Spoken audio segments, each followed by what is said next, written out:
Hello, everyone. Excuse me, hopefully everyone's doing okay.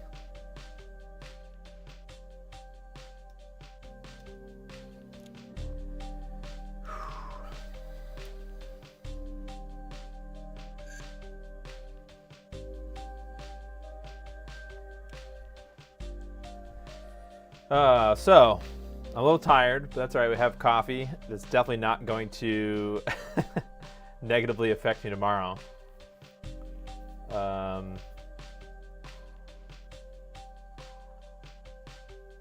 Also, I I got a traffic light from my friend. It doesn't have any wiring. It's just the I was looking at. I opened it. It's pretty easy to open actually. There's three. Each light has a door that swings out, and these are just LED fixtures. So each one is just an LED. I mean, there's a bunch of LEDs, but they're not like incandescent bulbs or anything. But they're not wired into anything. So I think that they sell like controllers that like really it takes 120 volt power. So I could just wire up a plug or whatever, like a lamp plug, to all three of the lights and just plug it in and it would go on. But the controller is there to only turn lights on when you want. Yeah. So, and those are pretty inexpensive. So maybe I'll have to try that in the future. But yeah. You found a PS TV at the thrift store for $12.99. Dang. That's a good deal.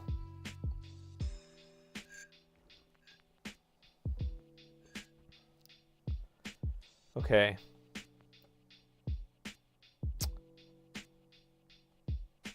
Let's see. We're gonna get into working on PPU digitizer stuff in a second. But in the meantime, oh, oops. Why is this not? This has got to be upside down.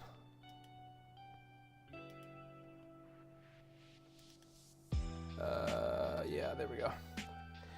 And, as you can see up here, I've started to desolder a Genesis, and the 32X components are up here. So I've been recording footage, writing a script. Here's the 32X parts. They're all just chilling. They all are covered still in Chip Quick, which is what I use to remove them. So it's been fun, I suppose, learning how to do this. Like, I don't really use Chip Quick at all or low melt solder to remove components like this, and it's been different, but really I like it a lot for desoldering, like kind of like guaranteeing that the thing is going to come off without much trouble, the part. So yeah, so far it's been nice. I'm surprised it took me so long, and actually what's his name? Jeff Chen said that too, like in 2025 is the year that I started using low melt, or first used low melt. So the video is a work in progress, obviously. My goal is to have it done by the end of March. So it's going to be a while, but there are so many little parts. I mean, steps involved with building one. So it's going to be an interesting. Yeah, I don't know. Hopefully it's I would say that this is an Ashita level video. But sort of weirdly, I feel a lot better.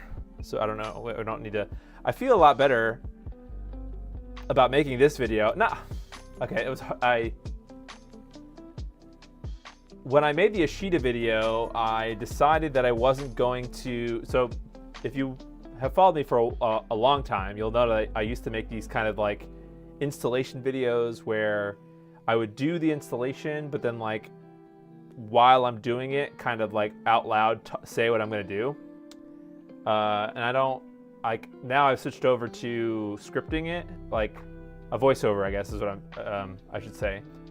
So like I'm doing the thing and recording it without saying anything. So it's just different, and I think it's a little more enjoyable for me that way, just because I get more progress done. Although really the only progress I have so far is desoldering the things. But yeah, I'm excited to move forward, start populating the board. Yeah, and I hope people, I hope everyone will like it, the video.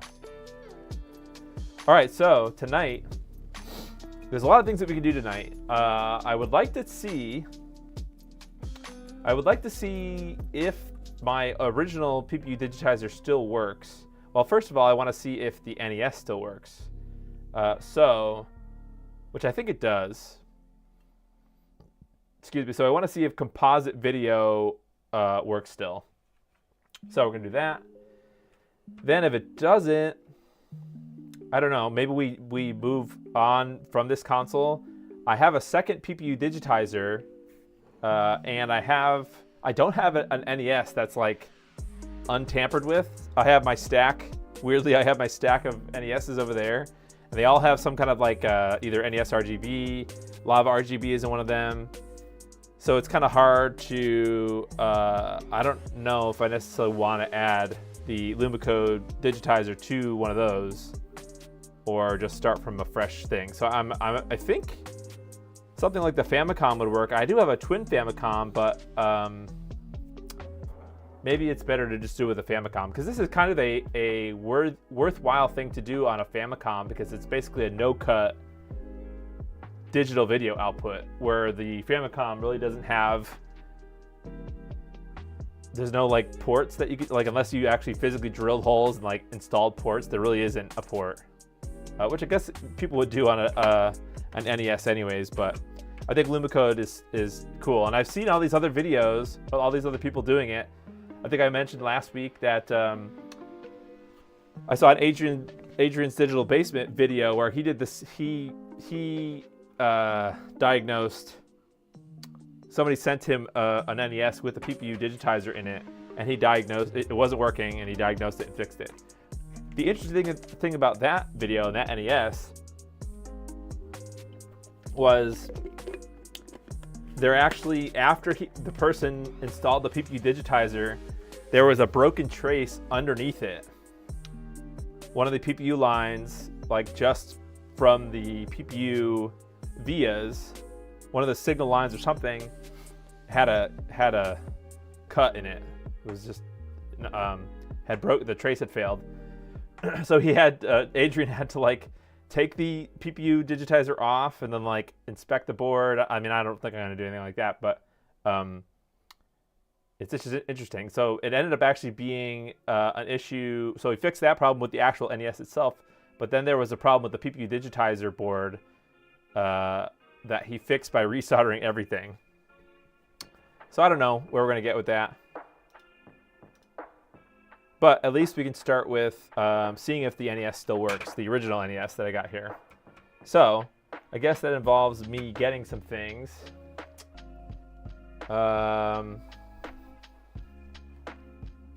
Yeah, I have my OSSC over here. Still from last time I worked on this, I have it chilling over here. But attached to the OSSC is a cable that I need. I just need this cable. I'll probably just use the retro tank because it's plugged in. I will eventually be using the OSSC to test the LumaCode stuff, but if anybody has any questions too about LumaCode, or just want a little recap or whatever, just let me know. Oh, is this not going to be long enough?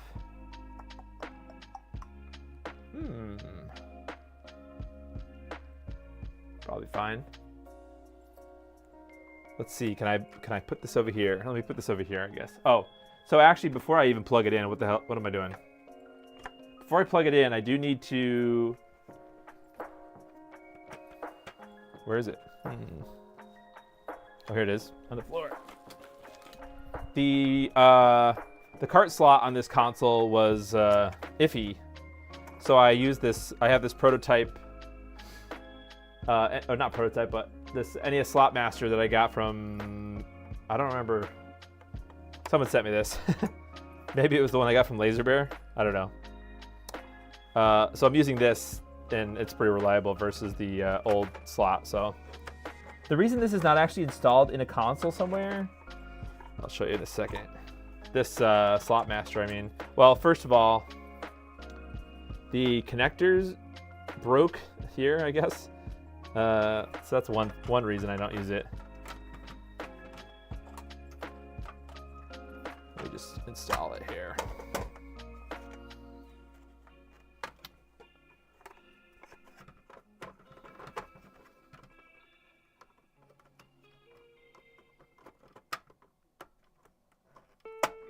Okay, I think I got it.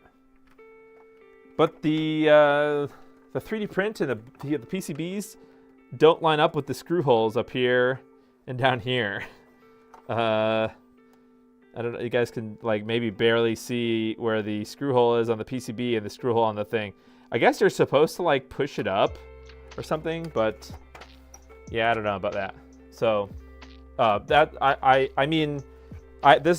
specifically talking about the version of the NES Slot Master that has this direct like interposer thing instead of the ribbon cable. Because not all of them are like that, but that's the reason I don't use this particular one. All right, so I need a power adapter, and I guess I'll put it over here. All we just need to do is turn it on, I guess, to see if there's some signs of life.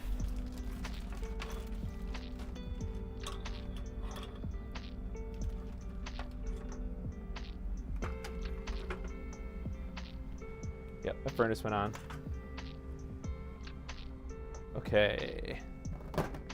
Is this where the NES one is?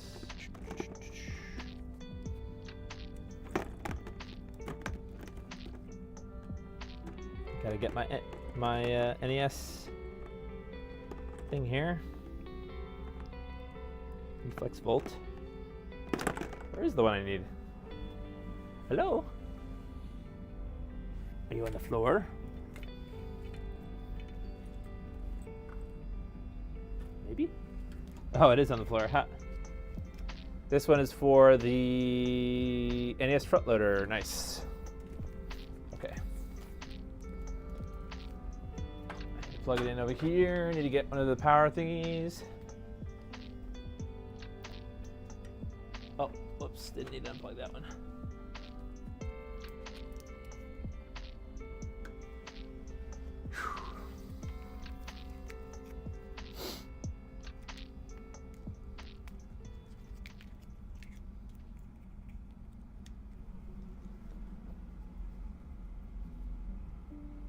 See, just trying to find a spot to plug it in.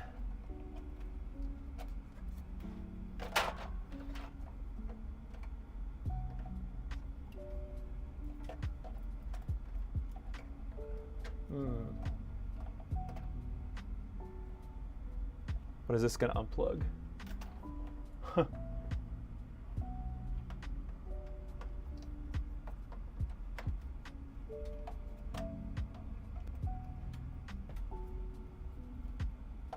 Okay, I think plugging this in.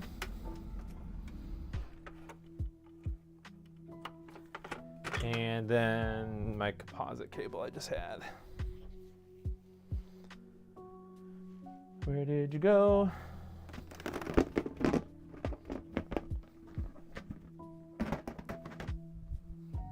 Somewhere.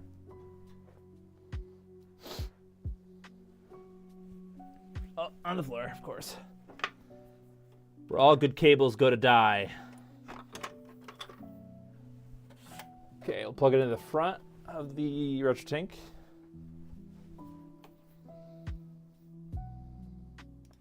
Okay.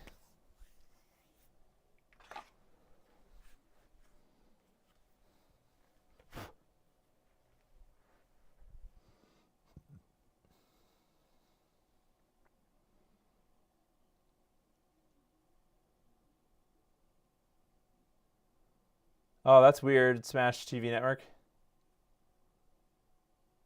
Okay. All right, so let's see if it powers on. I think everything should work. I don't have a controller plugged in, but Oh well. Okay, gray screen. This could be maybe the game.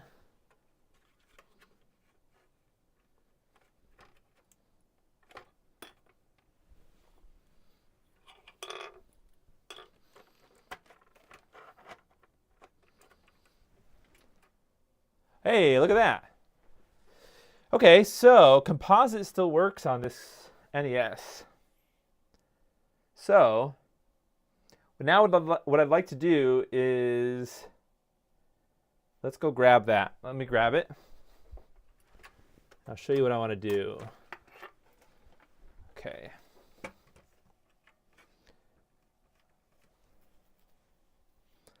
Man, that's weird.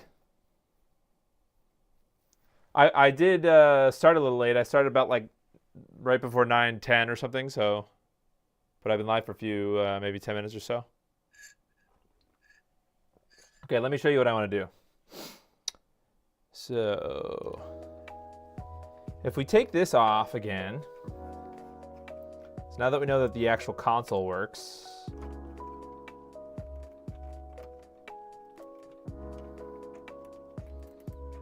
Why doesn't this come off easily? Okay. I have this. Basically, the rest of the install for the PPUdigitizer is. Does this mod support light gun? I don't know. Were there any? Oh, like duck hunt. I don't know, actually. Not sure. Okay. Here.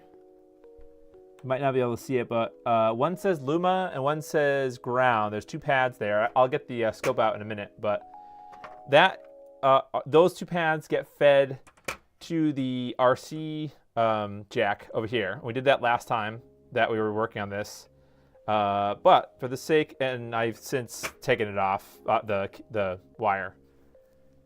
I have this little breakout instead. It's basically just composite, like a little RCA jack with two wire inputs. So I'm just going to use that for testing, and I won't have to like reassemble all the whole console, whatever. So I'm gonna have this like dangling over here. So let me get some wire, and we're gonna solder it back up. I guess a little background, I did try to remove the PPUdigitizer because it stopped working. It like was outputting a black signal, like black screen. So maybe we can retest it again to confirm that it's doing that. And then I don't know. I mean, we'll have to like look. Maybe at that point we'll bust out the microscope and see if there's any like bridges or anything. Because I don't know if yeah, bridge to trace or something. I saw when Adrian was doing this mod, he actually installed it in a socket underneath the PPU, or like, so he basically desoldered the PPU. Well, it was already desoldered.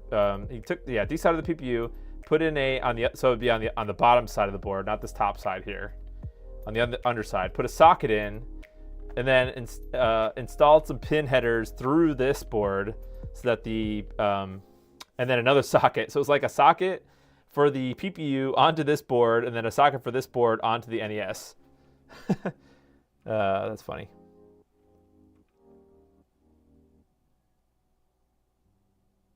Those points look pretty black. Yeah, I know. I didn't clean the. It should be fine. If I need to get some more IPA actually. I can clean it up before we even turn it on. But I have to find the wire. So let that sit for a second.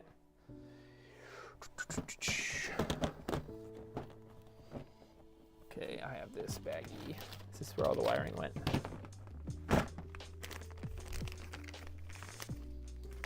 Here's some wire. Can use it, I guess. Yeah, that'll be good enough. Okay.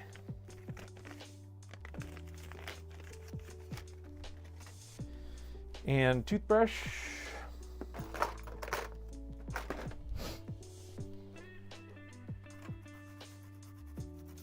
There's some like gunk over here too.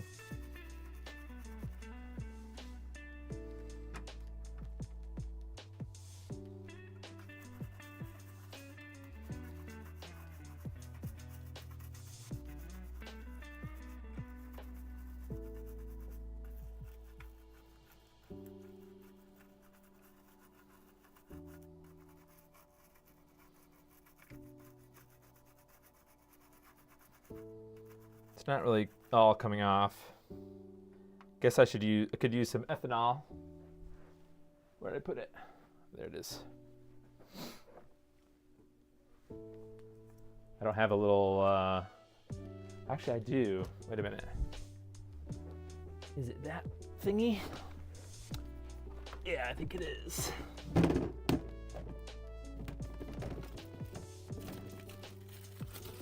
Okay. Oh, does ethanol melt plastic?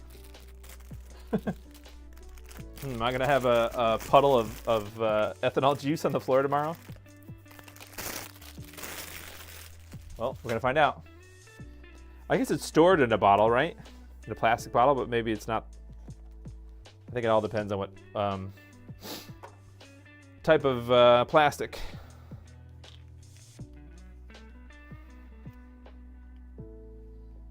We're gonna find out.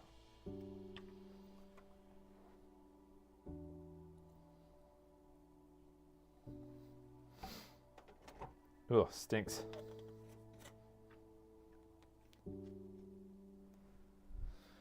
Okay. That's ethanol. Put this bottle somewhere where I can keep an eye on it. I'm gonna put it on the floor. There we go. Okay.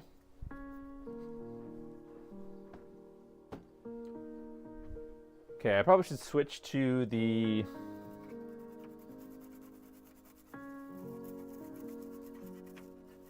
microscope just to see what there is to see.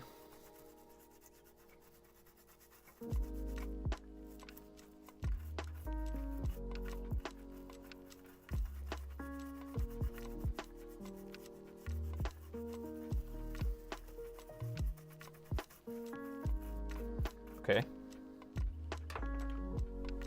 All right. Ah. Knocking everything over. All right, let's go to the microscope here.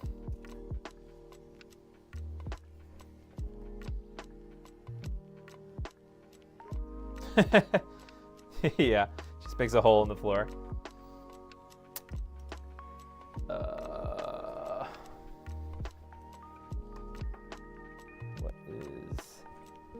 Let's play the what is this plugged into game. Is this gonna work?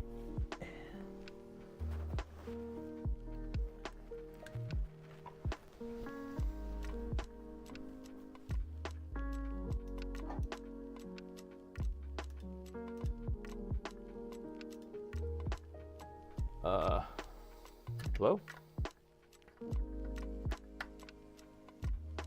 Let's turn on the... Oh, there we go. Let there be light. Okay, let's see what we got.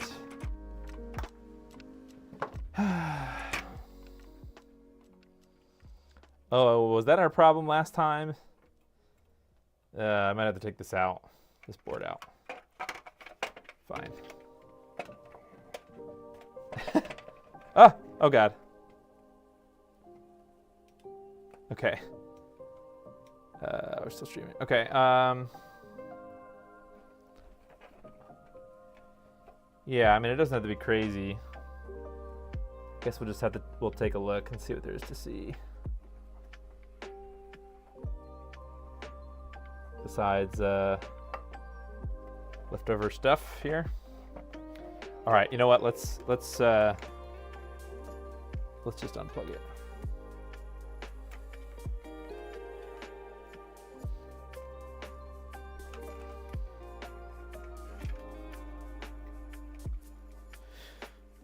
Come on.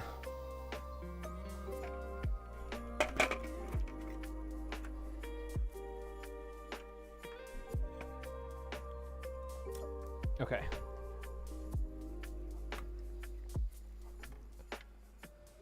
All right, so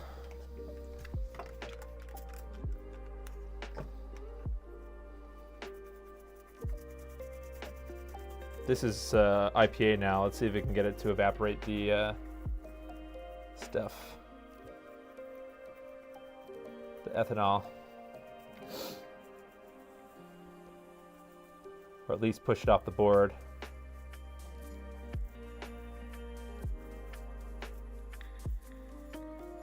Okay, I mean, I see everything is, it looks like everything is connected here, doesn't it? Like, these chips look all right. The chips over here look all right. This U6 looks okay. Oh, I know you guys, it's, let's see, how do I adjust the light?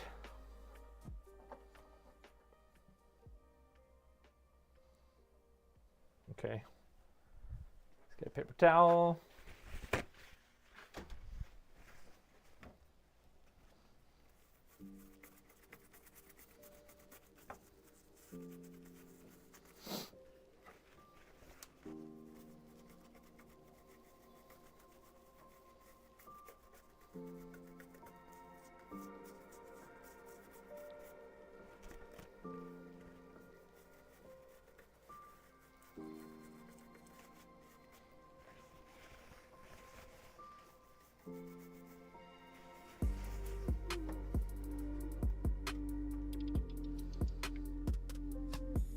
Okay, is that a little easier to see now?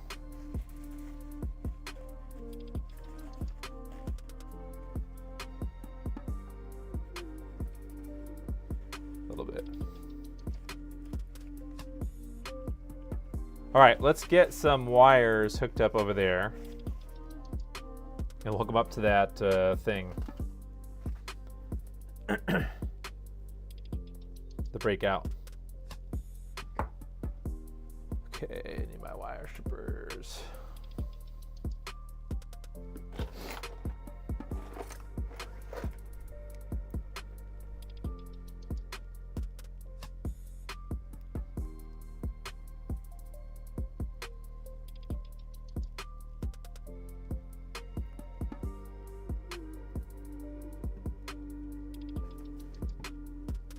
Okay, let's turn that on.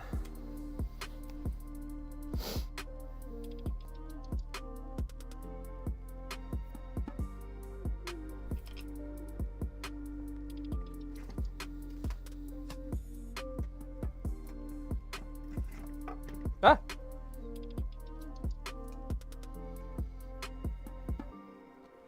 Oh, I don't need my knife edge tip for this.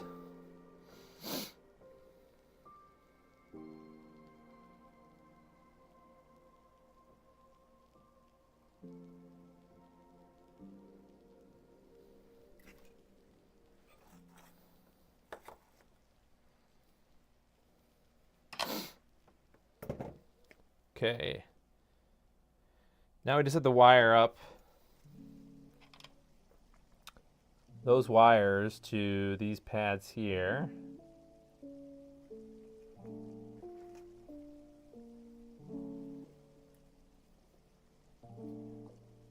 Huh?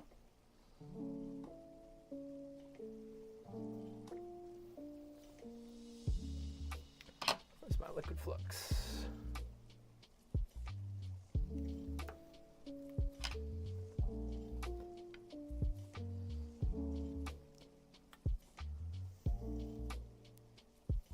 Ah. Okay, this is hard to do like that.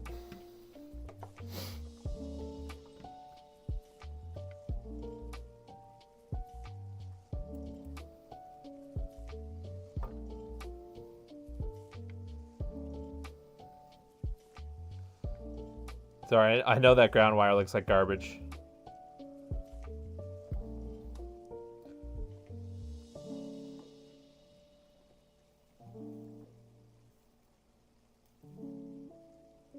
Okay, that looks like garbage too.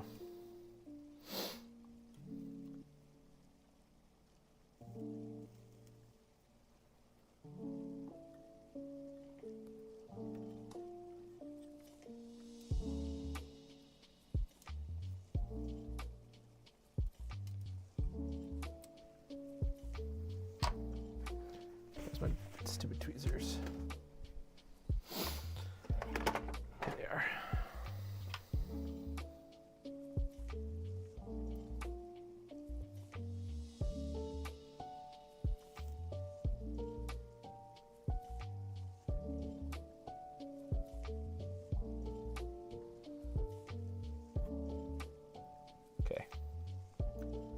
think that's good enough.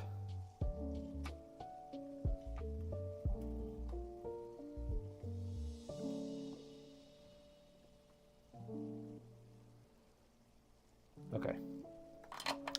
All right, so this left wire is the ground wire, and the right wire is the Luma. Okay.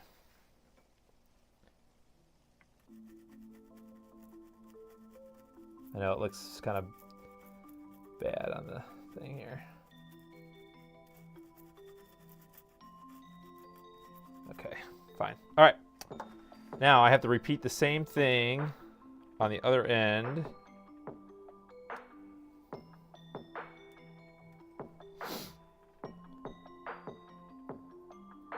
I'm pretty sure that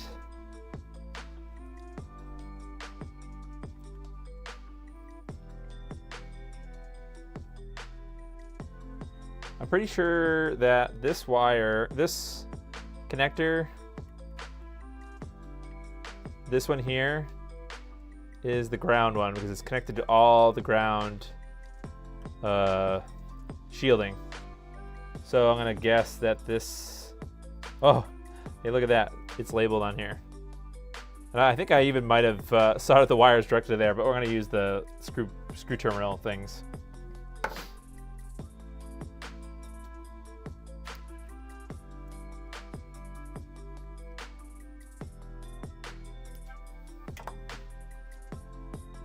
Okay, I need a little screwdriver. I need to drop my stuff all over the place.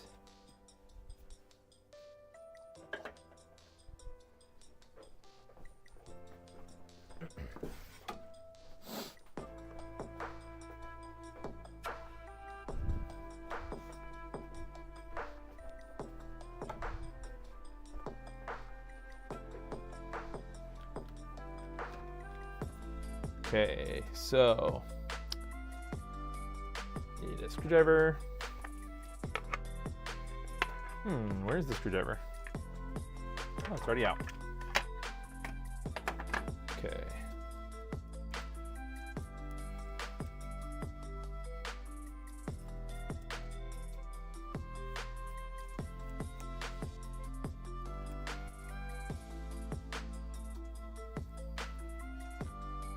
Okay, so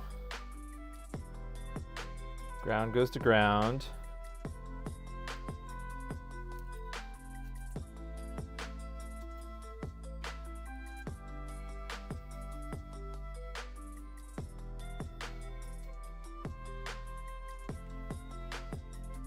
Okay, ground. You guys can't really see it, but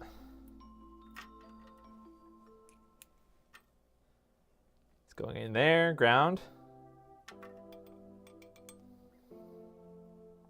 Okay, let's do the other side. To the signal.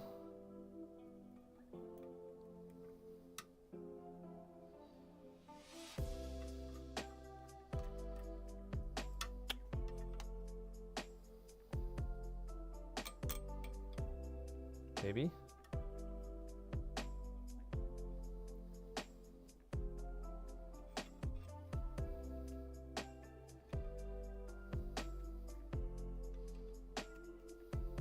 Okay.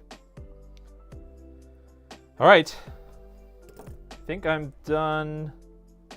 I didn't really look that well in the microscope to see if I could see anything.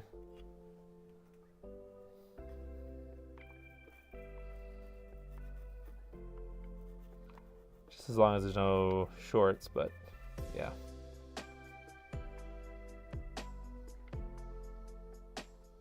I think I see everything still there.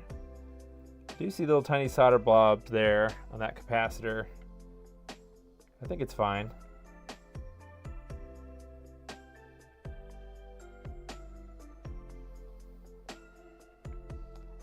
And then this is at the bottom.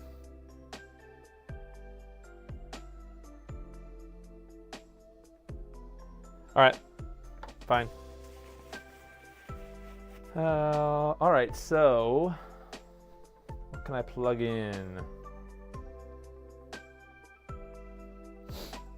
OSSC. I'll just plug it right into one of the captures.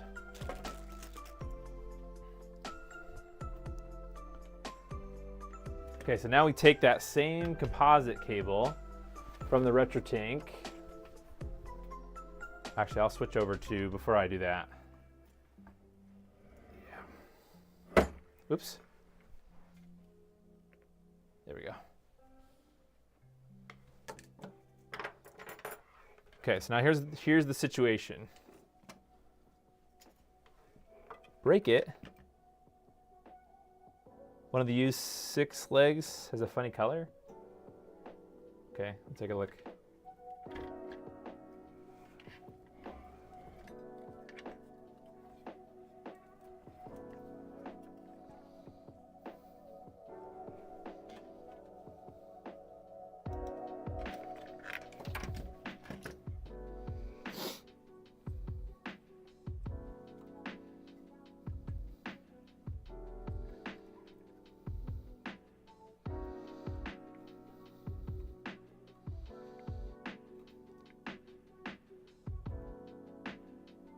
Yeah, it is this up here you're talking about? I guess I could reflow it.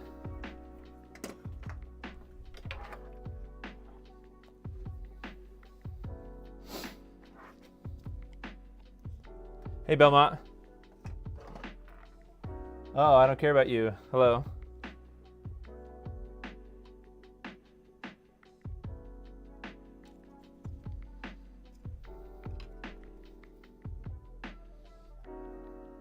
That was too much flux, but that's all right.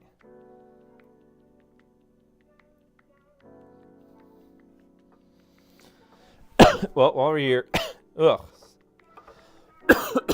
Man, flux. Should have my thing on.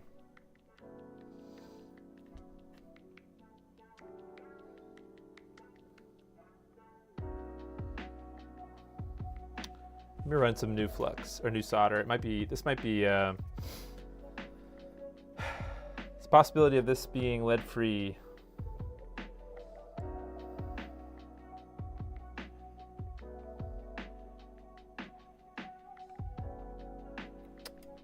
Too much.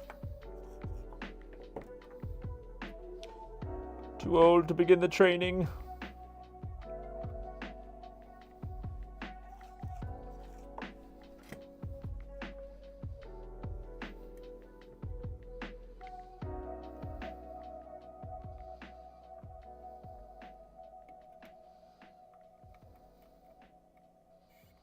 This stupid bridge.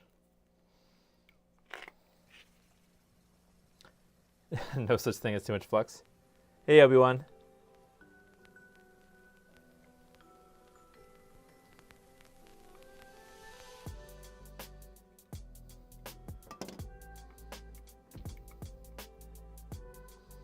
Okay, here's normal amounts of flux or solder now. Okay, let's hit the other side.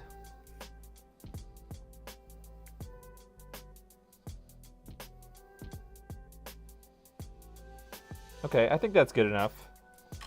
Don't want to get carried away.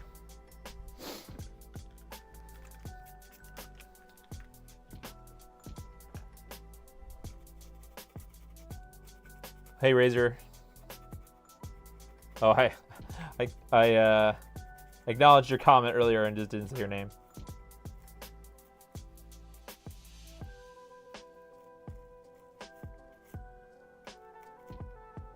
Okay, now the top one here looks funny, but I think it's fine. The other one looks fine. The other ones look fine. Should I do that?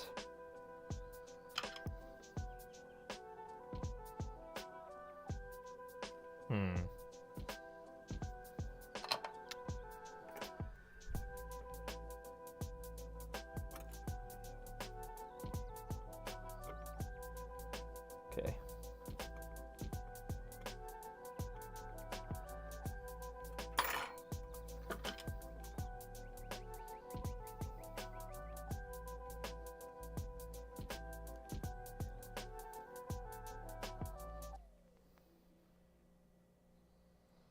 Yeah, there's a high chance that this is lead-free solder, so not gonna go crazy reflowing everything just yet.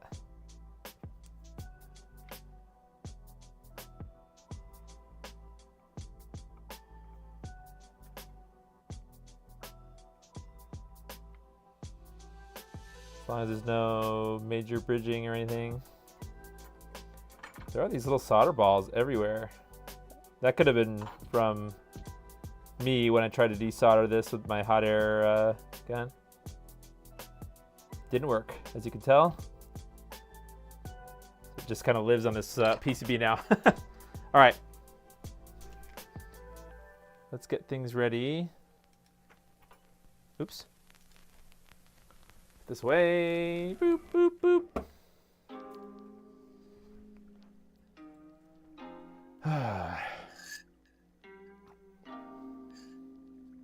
Okay. So much garbage on here now. Okay. Now, we've got to work on getting the NES back into the case. So that we can plug it in.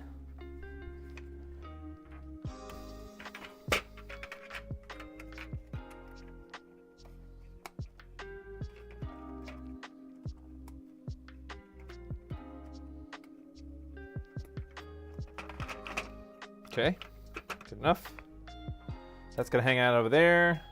Hey, Yakiam. Hey, Vincent, how you doing? Things are going.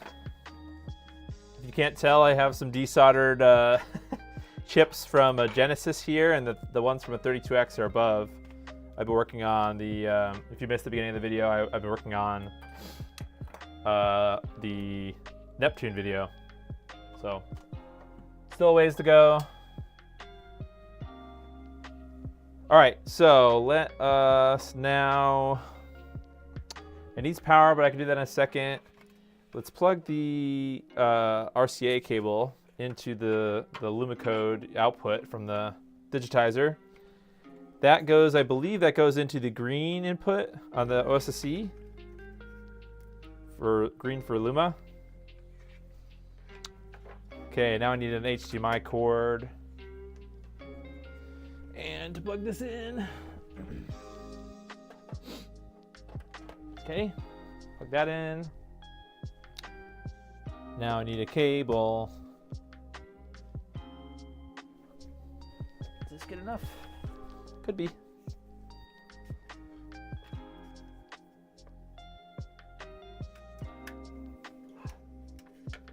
Yeah, I'm excited for it too, actually, the Neptune. I mean, it's interesting, like, some part of me thinks, like, what the hell, this is such a gimmicky thing. But another part of me is like, oh, this is cool. Okay, let's plug in, unplug the morph, and we'll plug in the OSSC. Uh-oh, what did I just do? Still live? Okay, good. I hope they can make the Neptune work with the Mega EverDrive Pro, at least for... Yeah, I mean, that seems like it would be a firmware thing, right? Firmware configurable. Ugh. Okay, so now this HDMI cord is not long enough. Okay, that's fine. It's going to live over here then.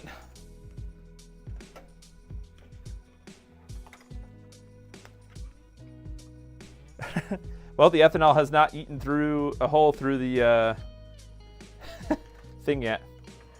The bottle I put it in. And I've run out of space to put things.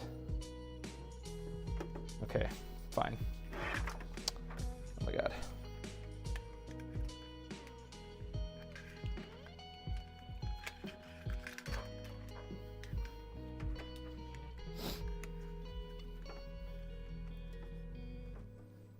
Okay. Now this gets plugged in up here. Maybe? Oh, this actually can go over here now.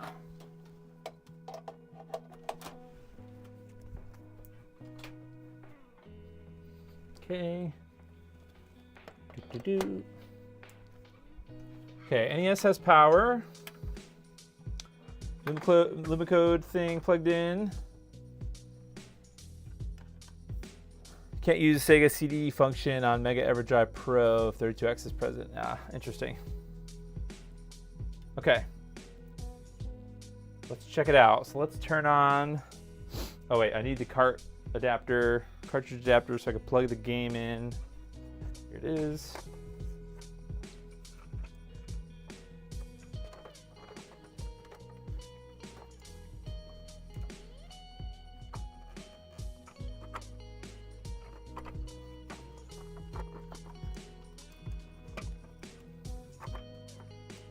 Okay, it's plugged in.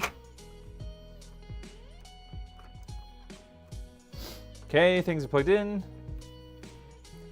Let's go to capture 1. Let's turn the OSSC on. I think we have to go to, actually, let's see. There we go. All right, now I think we have to go to AV2. I think it's AV2 YPBPR. I don't remember what mode we have to be in. Now, where's the remote? The remote for the OSSC is where?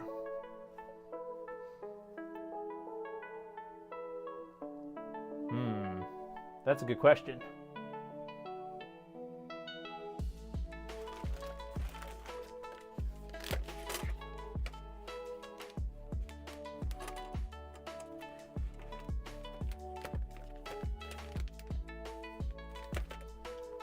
One moment, as I wander around my room looking for a remote.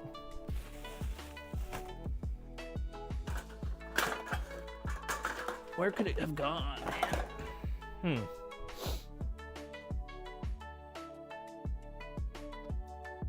I don't know.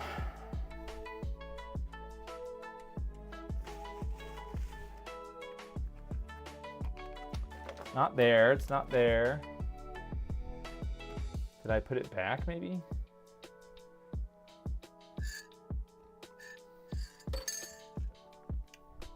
I think there's got to be a way to navigate the OSD with the buttons in the front, right? However painful that would be.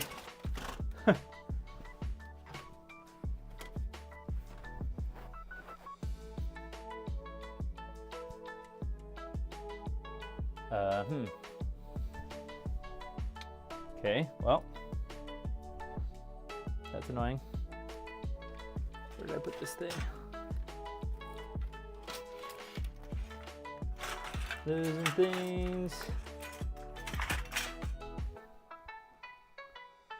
Did I put it back in the... I did. Why is it here? Okay, well, found it. I put it back. Okay, so let's prepare. I think we have to go to menu, video in, LumaCode. Oh, okay, so it already was. All right. It should be, it might be already set up already. Let's see. All right, fingers crossed. I think everything's ready. No signal.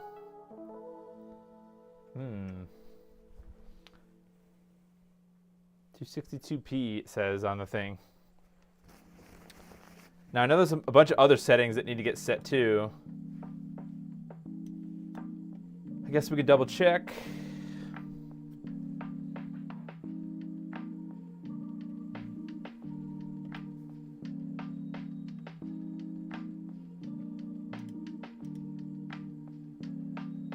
It's broken.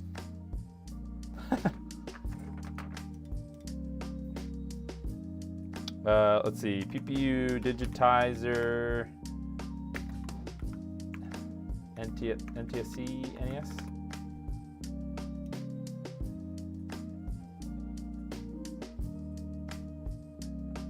Should just be able to go to the GitHub.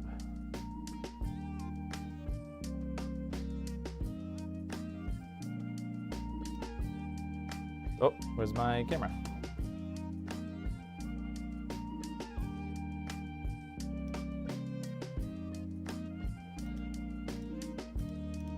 Oh, hello there.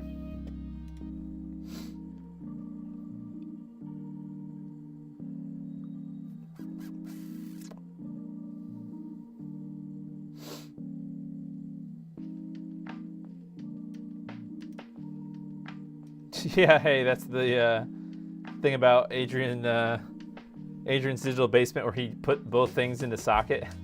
That's funny. Okay, so it might be on the OSSC. No, nothing's exploded yet. Alterations. All right. OSSC, LumaCode, NES. Sure.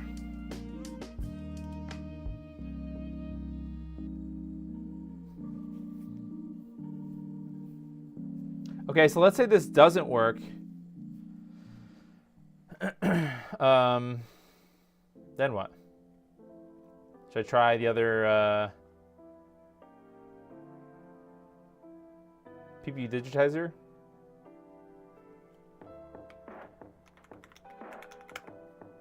Maybe one.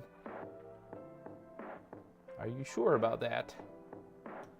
Oh, here it is. LumaCode source is connected to the YRCA jack and uses AV2 RGSB. Okay, I was using YPPPR, but it has to be sync on green. That also makes sense. Okay. I have a firmware update. Really?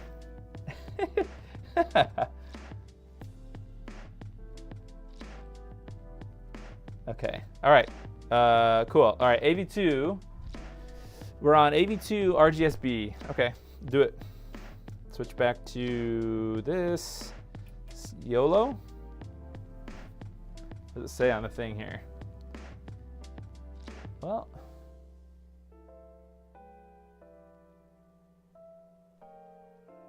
I mean, it does seem to detect a sync signal. I see lines here, but it just says no signal. However, we did kind of lose the OSSC too. Wouldn't the OSSC output something?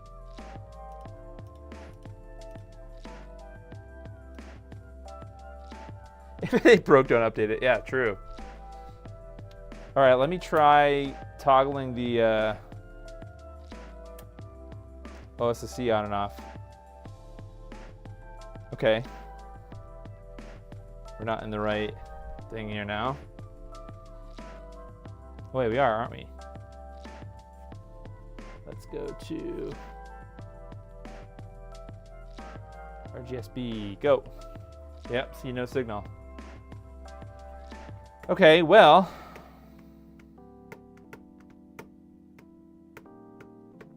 Now what?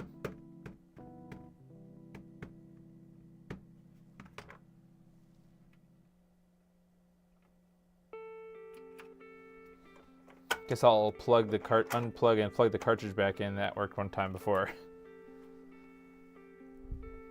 The OSSC says it's just detecting something. The something it's detecting is nothing, apparently. Okay, let me see if I can angle it this way, and we'll go to the menu and see if our other settings are right. Oh, see, we can't even get to the menu now. Let's turn it off and turn it back on.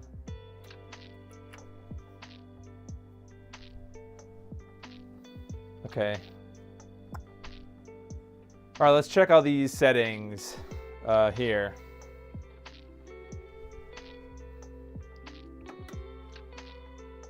Okay.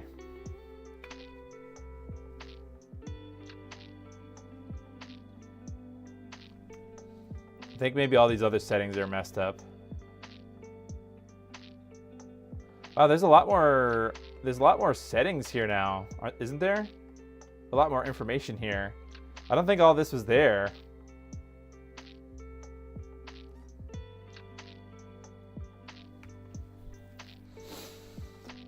Okay.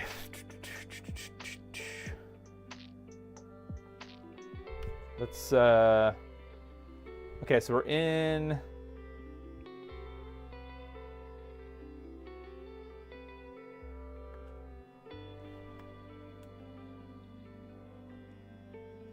I think it's in video in sync. This would be easier if I was just on the capture. Yeah, didn't I have it set to YPVPR? It shouldn't be. Maybe now it is. Yeah, that's true.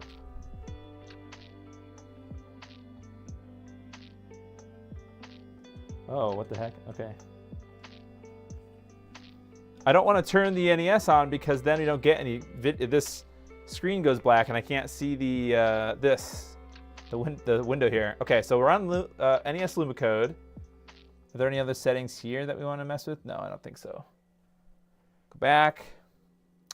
We do want to go into sampling.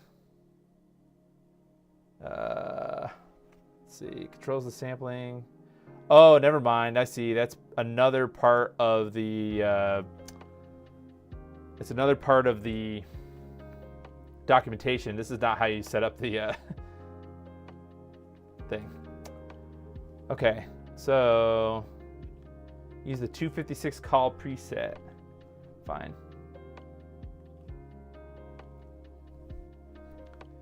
It's been so long since I've used this. That would be in what? Sampling? No.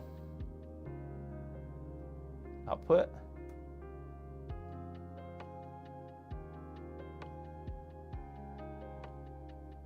Change the resolution of the capture? Maybe. It's on default right now. I'll just put it on line 2x because that should work. Hopefully. And then it wants us to not use generic 4x3, but 256 columns preset, I think. This one here. Oh, maybe you're right. It was set to output line 5x in 1920 by 1200. I don't think this capture card can handle. Let's put it to 1080. The capture card can handle that weird resolution, but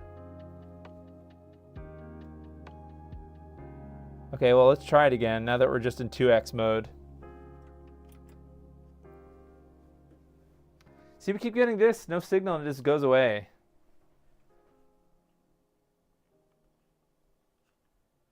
I don't know why. Oh, we're in YPPPR mode. Now we're in RGSB.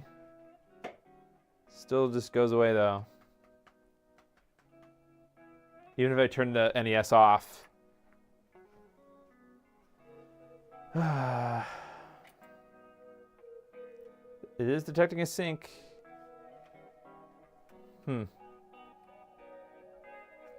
Okay, so I don't know. Maybe we'll try it in. All right, we're gonna experiment now. Composite worked, Vincent. That's the first thing that we tested when I started working on this to make sure that composite out worked.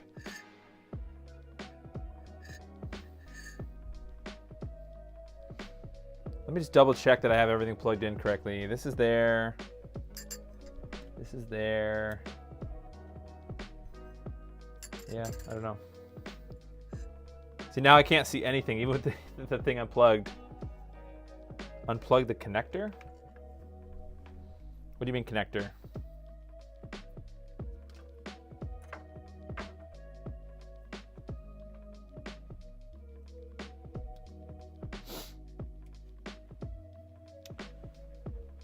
All right, let's try one more time.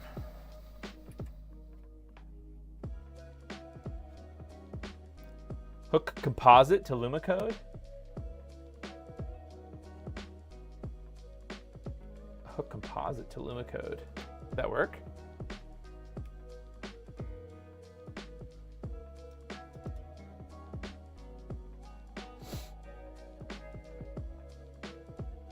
Okay, let me grab. I'm gonna grab the Famicom in the other room. The one that I did my replacement controller wire video on.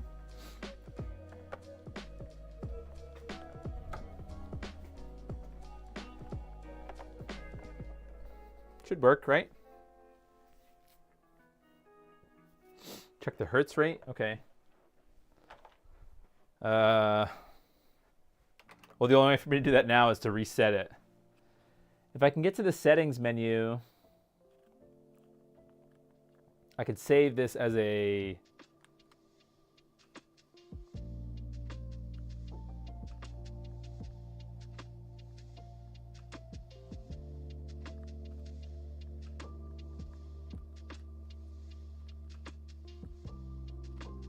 okay, setting 0.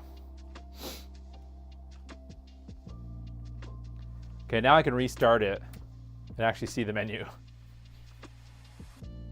Okay, here we go.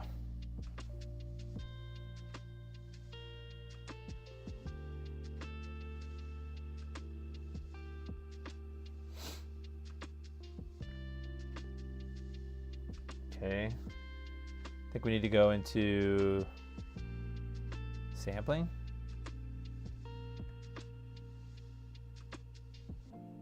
There was more settings somewhere, I think.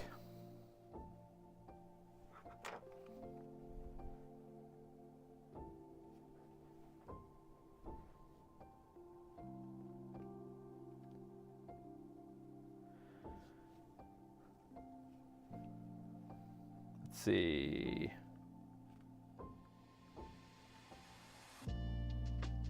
For settings.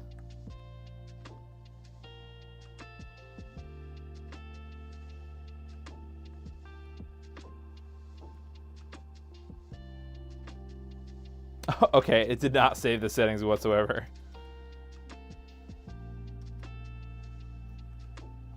Is there a way to do like a reset?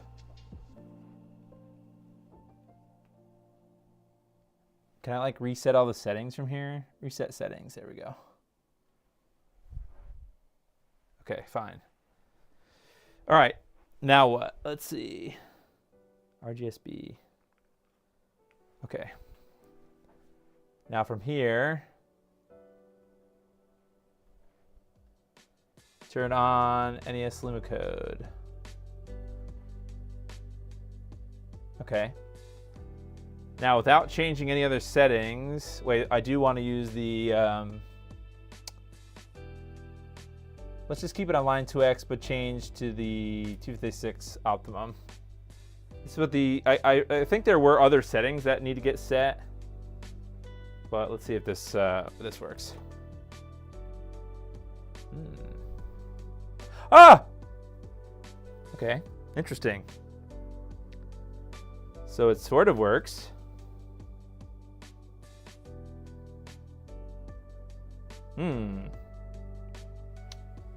Now, is this a settings problem or not?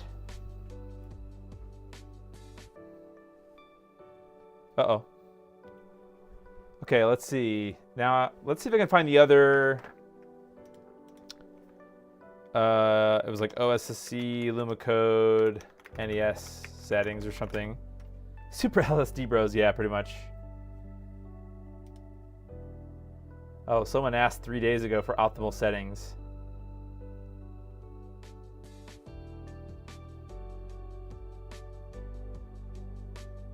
And now it's for a PAL NES.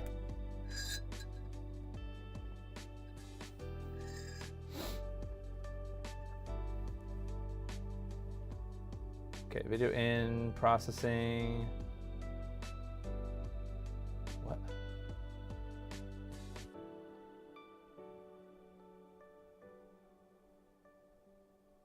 Okay, I don't know. Let's just see, maybe I'll take the cart out. Maybe the cart tilted or something. Does it tell me the refresh rate on the OSSC? I don't know.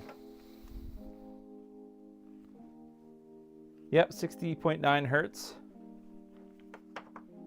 It could be the mod now. But I don't know.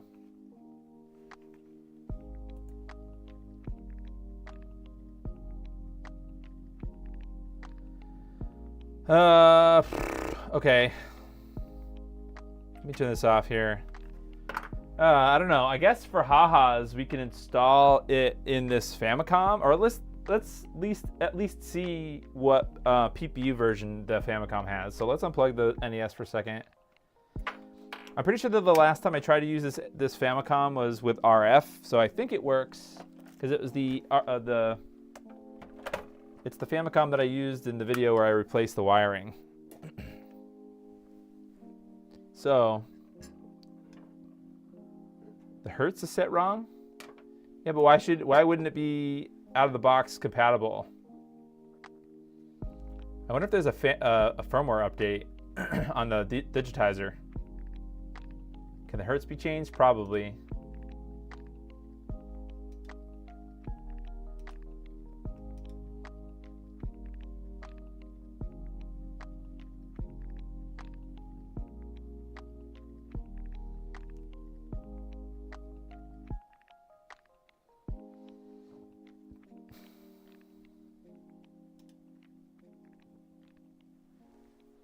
Okay, somebody linked to an Imager post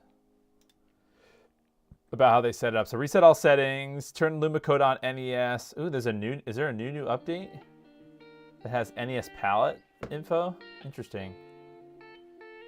Set LumaCode to NES. In sync options, lower the ADC PLL BW to medium.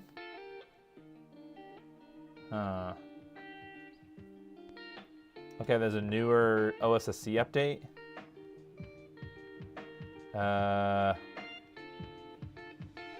How is it too high for 60.9? Oh, change it to 60. Okay, maybe. Hold on, I'm just reading this other post here. Okay, so output 256 by 240. Oh. Set 240p to 5x. Yeah, okay, that's that. 2x or 5x, so we did 2x. Output, set that to 256 optimal. Oh, you guys aren't seeing what I'm seeing. Okay, so this is everything that we did. Are the colors off here too on this image? Also in output options, set the line 2x mode or 5x mode to 256 optimal. You can now enable RGSB. Oh, okay, wait a minute. So in sampling options, enter the advanced timing for the 240 submenu.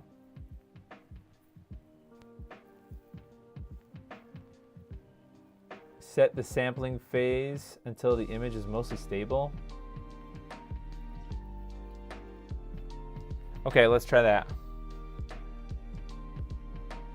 Let's try this. Okay, so that's that. Now that I've taken everything away.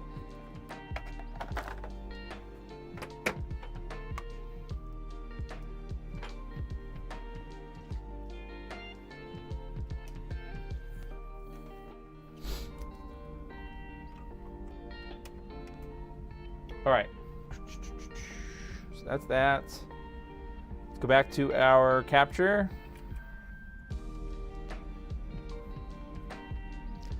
Okay, Super LSD Bros. All right, so let's go into the menu again. So now our mission is to set the sampling rate. Under sampling, advanced timing, sampling. Oh gosh, is this gonna be... Can I post this link in the chat? I guess so.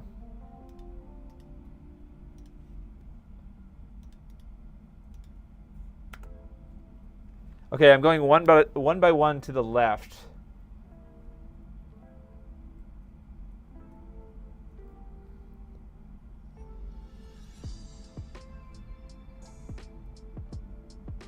It's getting worse or better? Maybe I need to go the other way.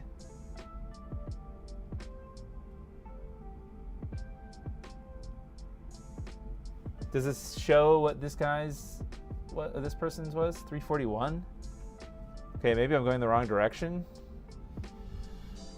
Where did it start? Let's try 350. Is that going to be weird?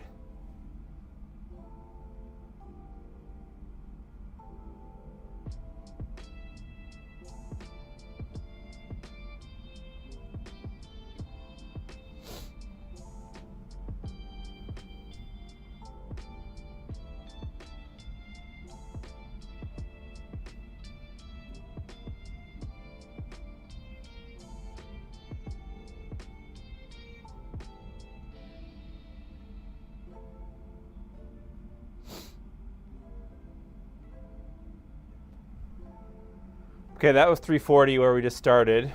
So I'm going down. I don't know if down is better or up.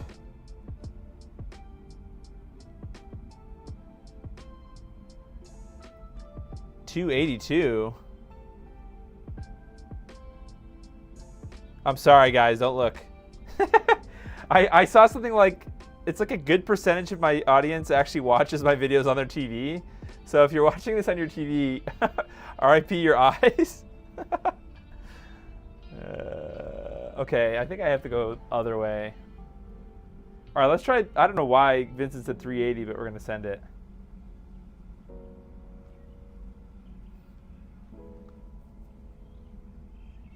$341 is where I started. Okay, that's that's not right. Okay, well.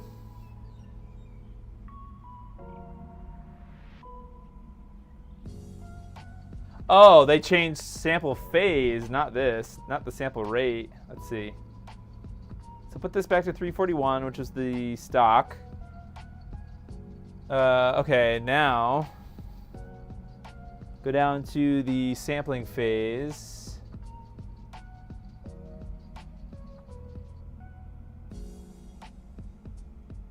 That was worse. Yeah. So 250. Oh! Oh! It looks so damn good. Holy guacamole. Okay, so that was this. That's the setting to change, is sampling phase. Huh. Also, why is it wide? Why is it stretched? Look how good that looks. Damn. Okay, so don't touch horizontal sample rate. Change sampling phase. Hey. Okay, now it says go to video in processing and raise GUI offset till the artifacts are gone. I don't see any artifacts. Let me make this big over here. Okay, wait a minute. Let's go full screen. Hold on, I'm not looking at the chat for a sec here. I mean, I don't really, other than it being oddly 16 by 9, it looks damn good. Actually, let's try 5x mode, right? Actually, too, while I'm here, let us save the settings. Save profile. Yes, okay. Back. Now let's try to go to 5x here. Output options. Go to 5x. 5x. Okay, now we need to change 5x to 256. Optimal. I'm curious if it will be the same sampling phase, and I guess not. Okay, so this is the this is the limitation here. Is it's not working. That's the limitation, is it's not working.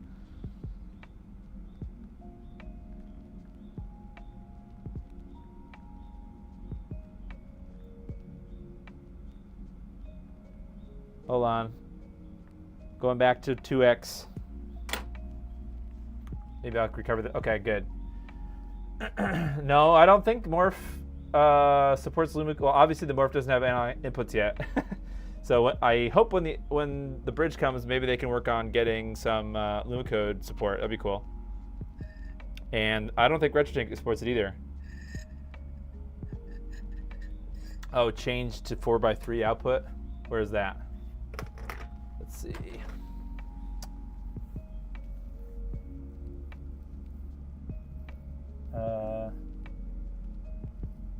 That would be an output too, right?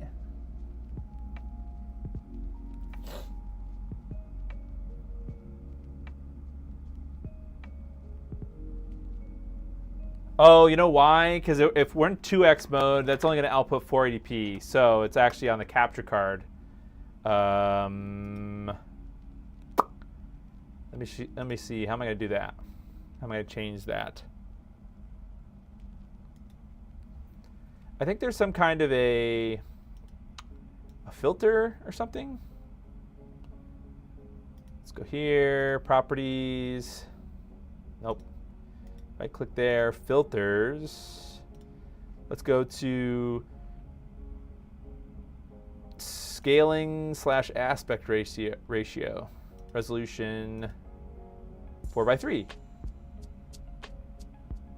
With scaling, bilinear is fine. Whoa, now what happened? Okay, there we go. We got our 4:3 output. Looking good.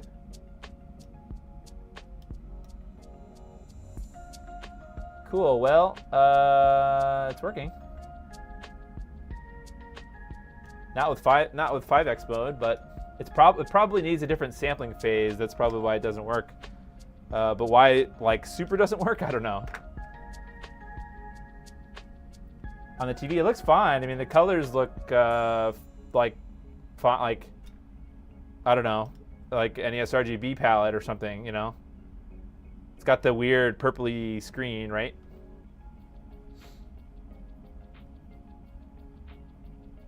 So that's the other thing is audio. Audio is only external. So you would have to have some kind of a device to mix it. So I think it might be possible with the OSSC if you had an RCA to 3.5-inch adapter. I don't even know how the hell. Like I guess yeah, one of those big ones. Actually, I have one. That's funny.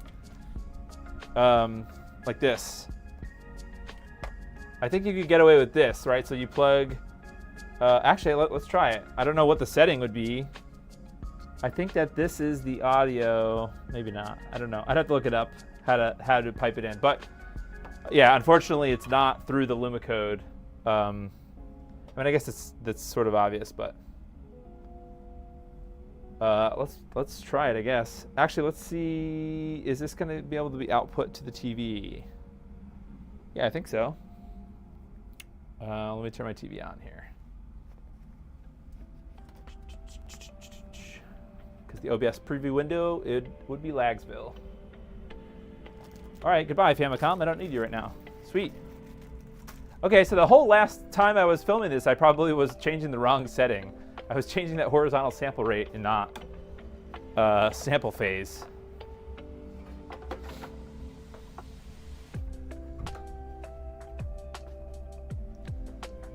All right, let's see. Is this going to show up on my TV?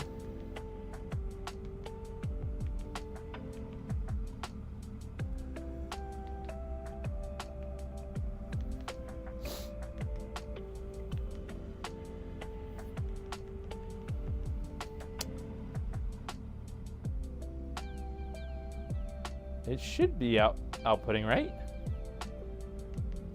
Oh, I see. It's that. Is this gonna work? Oh, you know why? It's the OSSC. Oh, it's flickering.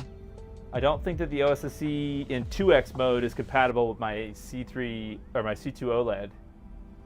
So it is flickering the picture kind of once in a while. Oh, now it stopped. Let's see. What could I do? I could put the morph or the OSSC through the morph and then display it. It says in the guide that you need to adjust the GUI offset to correct the colors. Oh, you probably can.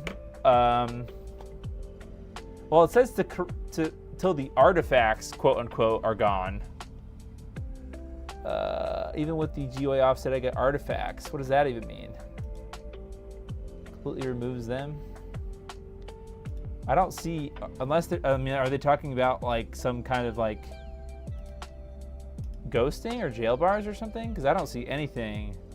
Even in their photos that they uploaded, I don't see anything.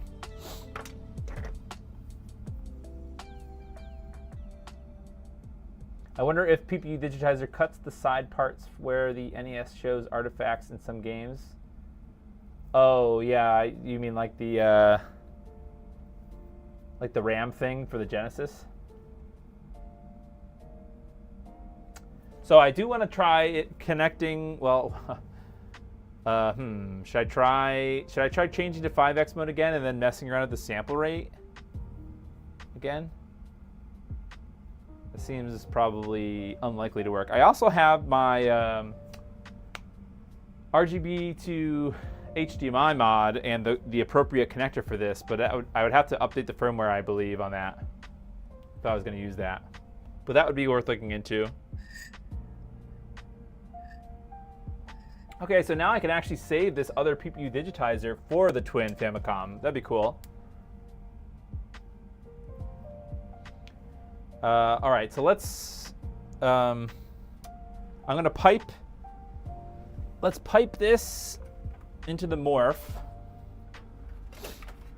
This 480p signal.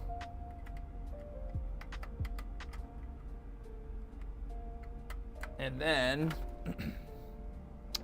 plug in the morph again, because I unplugged it. Well, actually, it's first find the find the right cable for the morph. This one, there it is, found it. Okay. Do. Oh gosh. Ouch.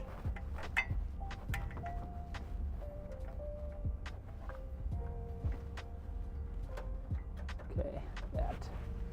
Okay. Oh, there we go. Ah! It's freaking out. It does not like the 480p output. It does. I have the. Sorry about the flickering. I'm gonna turn this off for a second while I talk. Yeah, what was it trying to say? Oh, the AverMedia Live Gamer 4Ks that I use, they have an output. So I usually take whatever, so for output from the scaler into the capture card, then the input of the capture card, and the output of the capture card goes into a HDMI switch, and then that's what goes to my TV. I think it's because I have to take the filter off, the 4x3 scaling filter. Well, that's one of the things that's happening. It is flickering, and I'm kind of afraid to turn it back on again, but let's try it one more time. Ah, gosh. Okay. Let me let me put this on here. Don't look at my TV. Don't look at that. So now we're in weird territory with the output of the OSSC. Let's switch to 5x mode. I wonder if my TV will work. Don't look at my TV.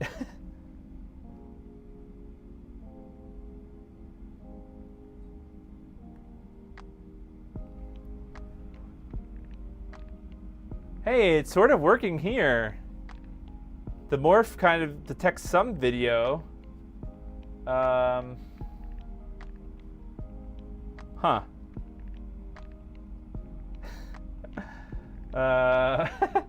Can I try to navigate to the sampling phase page? I think that's in the sampling. And then down in advanced timing. And at the end is sampling phase.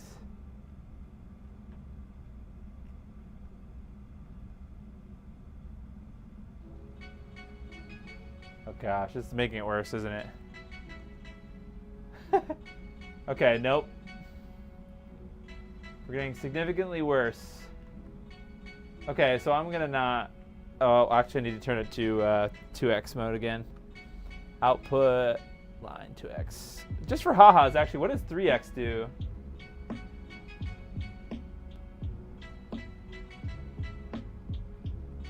Okay, well, whatever output is happening from the OSSC, the morph does not like it. So we're going to revert. Let's go back to our the input of the OSSC here.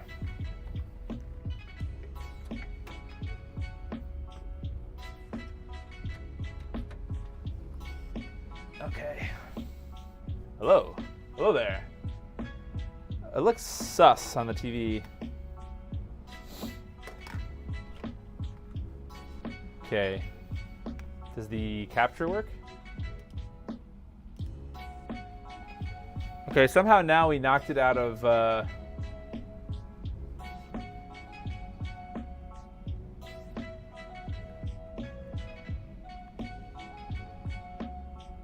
Okay, advanced timing. There we go. Okay, 236. How about 2? Yeah, for me, 236 is perfect. And again, we have to enable our 4x3 filter. Oops, not the LUT. There we go. Sick. Ugh.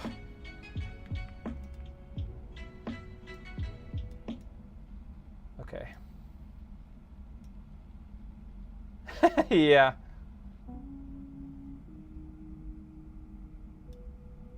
Load and save. Oh, that's a good idea. But it's OSSC right now, or not the OSSC, OBS. That's giving me.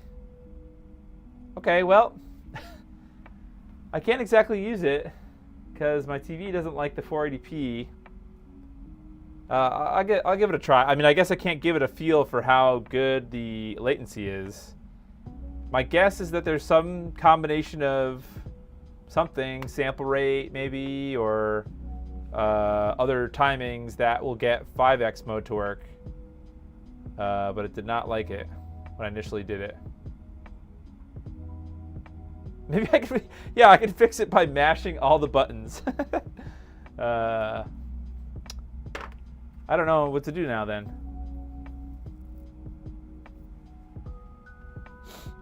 I guess I could try to see if I can find other settings that people have. Maybe there's another like Reddit post or something. Ah!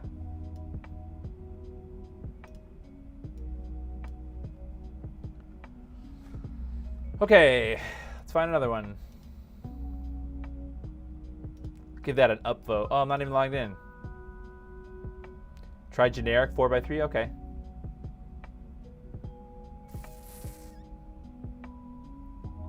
It could be the splitter, true. So you want me to try to plug the TV directly into the output of the capture card. Okay, I could try that. Let me try this at generic mode. I don't think it'll work. I think it needs to be, I think LumaCode is really exact. So let's go to capture. Where is the remote now? But here's. I guess we'll just leave this alone.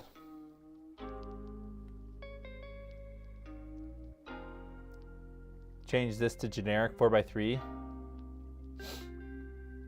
Oh, yep, hates it.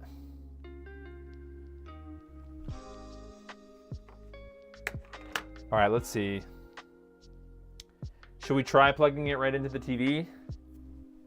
Yeah, I don't think it'll be that hard. Let's see. I think it's this. This is the output. Yep.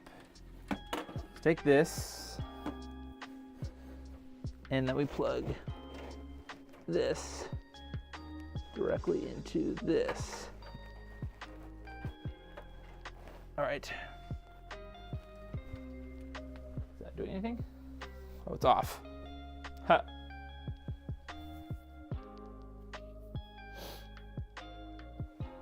Okay, dang, it's working better now. Check this out.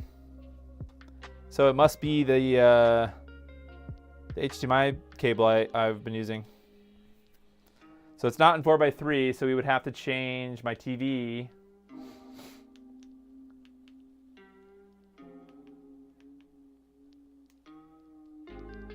Let's see. Is my TV loading the settings? Damn, that took forever.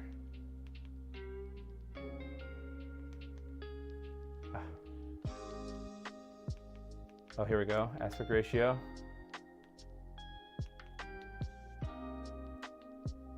Oh, here we go. There we go. Dang, sick.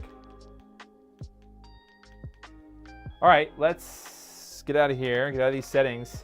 It looks wicked good on the OLED. Dang. Let me just see. Are there any artifacts or anything? I mean, it doesn't look bad for 480p. I know you guys can't see it, but like, damn. Not terrible. The colors are kind of funky, but I don't know if that's like OLED. I don't know. Let me get a controller. I'll get my fancy dancy new NES controller. Where did I put it? Yeah, here we go. Okay. Do I have to turn the NES off to plug the controller in? I think I do. Ah!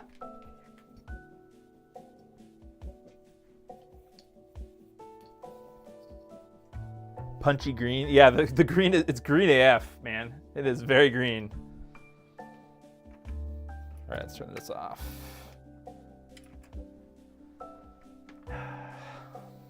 Playing with no audio is great. Okay, let's test it out here. I'm just gonna have this.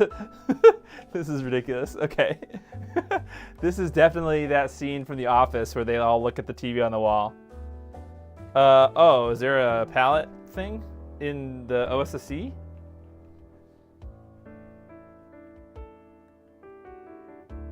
I think that's on a newer firmware, because if you look at, I don't have another option below LumaCode here. So there might even be a newer firmware that I don't have. So it's possible that it's the, well, it looks different. It looks less green in this capture here than it did on my TV. So I don't know if that is a, maybe that's like a, I don't know. Not sure.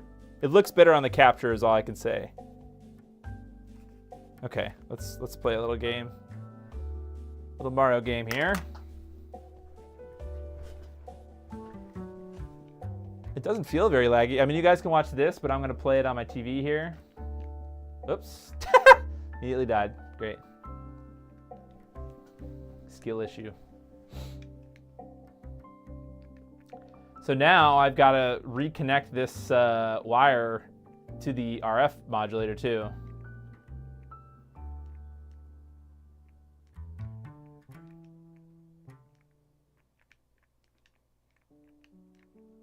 Can't really see any or tell any latency. I don't think that the TV is in game mode though, actually. Let's see if I can turn it to game mode. Oh, game optimizer, is that what it's called?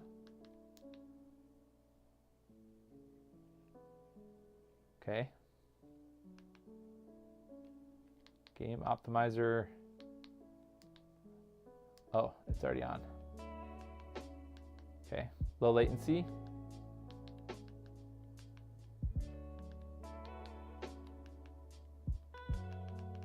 I don't know if any of these things will make a difference.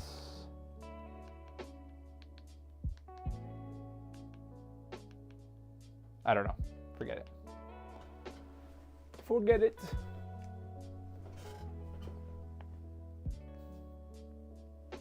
Okay, here we go.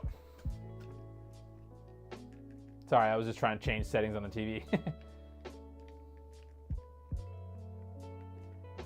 I mean, this is not bad, honestly. It's really sharp, and keep in mind this is 480p. So I mean, I'm sure that the TV does not love that because it's just 2x, you know, line 2x from the OSSC. But it's sharp. It's pretty. I don't see anything. Like sometimes you can see, like I had an NES that had some weird ghosting, like in a horizontal line across the middle with analog video. This has none of that. I mean, obviously, if Red Herring were here, he would go on a giant spiel about how this is emulation. This is not a real NES anymore. But yeah, I mean, it looks great. I mean, and it's minimally invasive for an NES, especially. I think this would definitely be really good for like a Famicom or a twin Famicom, where you really are limited with your options if you don't, you know, if you want to keep it no cut, right? Unfortunately, that means you, with the Famicom, wait, does a twin Famicom have component, or sorry, not component, composite output? Because with the Famicom, it only has the RF jack. So as soon as you lose, as soon as you disconnect it, you really have no method of, diagnosing any issues from there on out, really. So, I mean, I guess you could always, you know, I don't know. Like once it's set up, it's fine. I do occasionally see some things. I don't know if you guys can see, but I see some flickering in the middle. Keep in mind also that this PPU is not the G variant. This is like an E variant or something. So it's not the PPU variant that Copper Dragon used to design the, oh, I see it again, the flickering in the middle of the screen there. Maybe the sampling phase would get rid of that.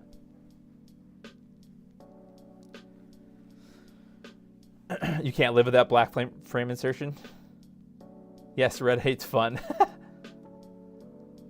It removes blur, looks almost as good as CRT. Interesting.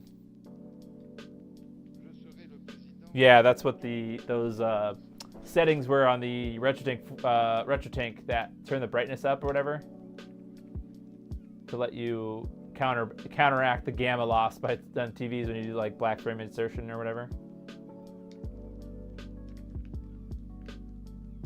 I guess the only downside is still, oh, you know what? How would you get, if you install this on a Famicom, how would you get audio from it? That's the only, I guess that's the only thing. You really can't, you know, you need a console that can output composite still. So does that mean that the Famicom and the Twin Famicom are out? Probably, right? Because they have no audio. That's kind of a bummer. So at the very least, I don't know, is there such thing as like an audio extractor for RF? It's kind of silly, but.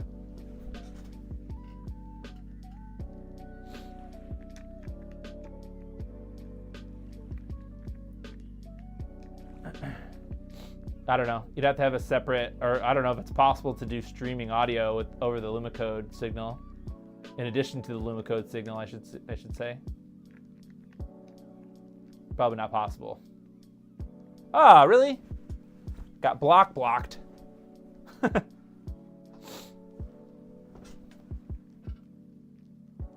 Well, I'm having fun either way.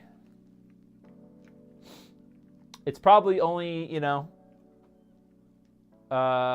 it's not, like I said, not perfect. The audio thing is the biggest downside, I think.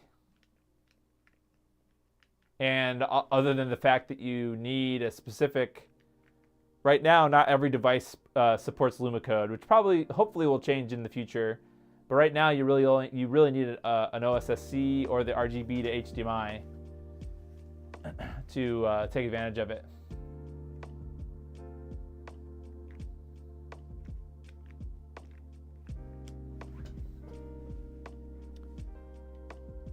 Is a composite mod for Famicom? Oh, maybe. Yeah, so if you did that, it's probably that's a pretty compact Famicom, or sorry, system. The Famicom is a compact system, other than the fact that also that the wires are tethered, but you know, if you don't mind that part of it. Same with the Twin Famicom, unless you use the. Although there's also the Famicom, which someday I'll have to try, which is the controller mod that Jeff Chen made that makes it look like a Countach.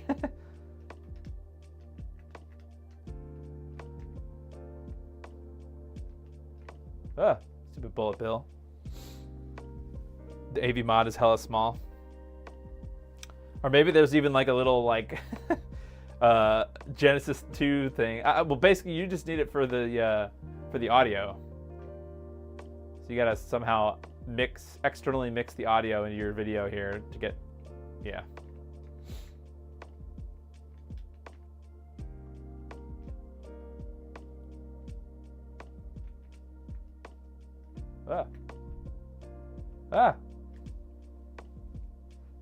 Oh, you could pull sound from the extension port? Interesting.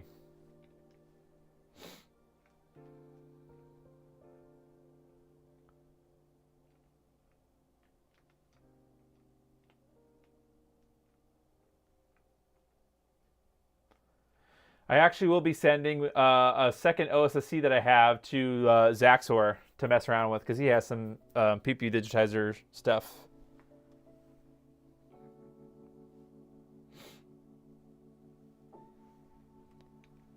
Okay, well,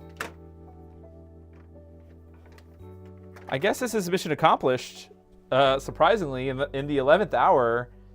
Takeaway is just to reset your settings first of all. If you're having if you're messing with, if you're having problems like I was with like you're in black screen in the OSSC and you just can't get to any settings or whatever, just do a reset of every setting. Make sure you're on the right input. So it's AV2, RGSB, or sync on green is the mode that you want with the OSSC. You want to make sure that the LumaCode output is plugged into the green RCA jack in the OSSC. Then what did we do? We just had that first option, the 256 call, whatever thing, set that to it didn't work with line 5X for me. So I set that to line 2X and it's working fine. So it's outputting 480p from the OSSC. And then it's just a matter of changing that sample rate or sample phase or whatever until the colors were right. And then it's really just a matter of getting the audio connected. And that's all I had to do, really.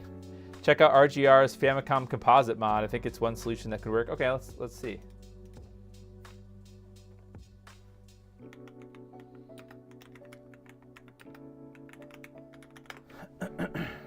Of course, you know, we're getting toward a place where we're likely to have just a replacement PPU that can output RGB.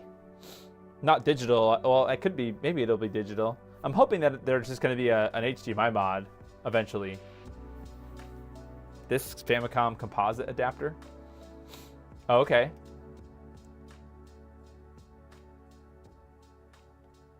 It only works with the OG clone PPU? What? Yeah, why would this work on an NES RGB? Okay. Oh, I see. It's saying that you can't use this at the same time that you have an NES RGB installed. I see. Okay, so where's the audio coming from? Output composite video right here.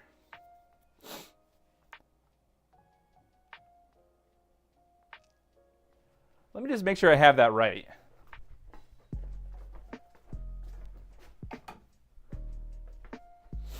Yeah, there's only the RF output. Yeah, okay.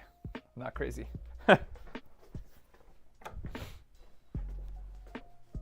Oh no! Did I knock this over or did it leak out? My ethanol is all over the floor. I think I might have just knocked it over though. I don't think it's leaking. When did I do that? That's weird. Hopefully it's not leaking. You pull the audio from the power board, or you're talking about the USB-C thing. I know what you're talking about.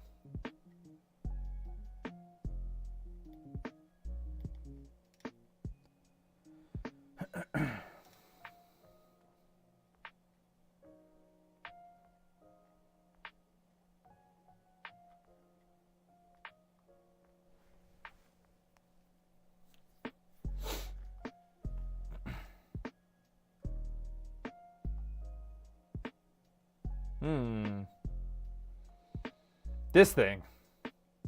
The power board. This is what you're talking about, yeah.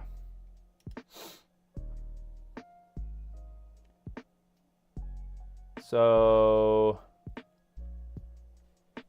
composite input, RF output, or RF input. Oh, right here, left and right audio. Okay, yeah, right here would be a nifty little thing.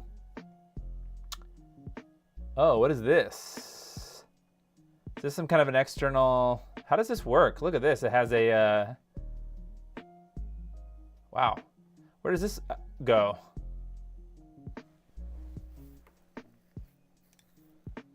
Is there one that's like assembled?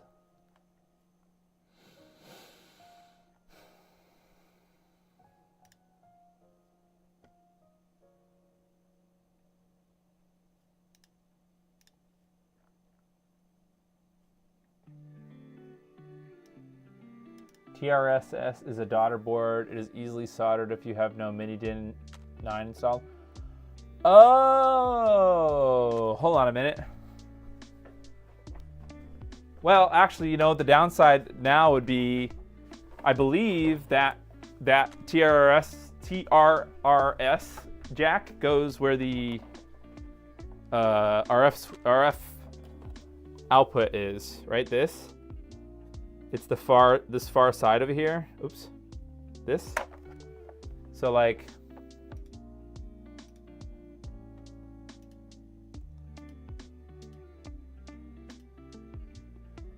so the barrel jack stays in the same spot. Then you still have some switches for something. I don't know what, but I think. Oh, wait a minute! It's a breakout. Oh, okay. Wait. Hold on. Use the power adapter to convert video signal.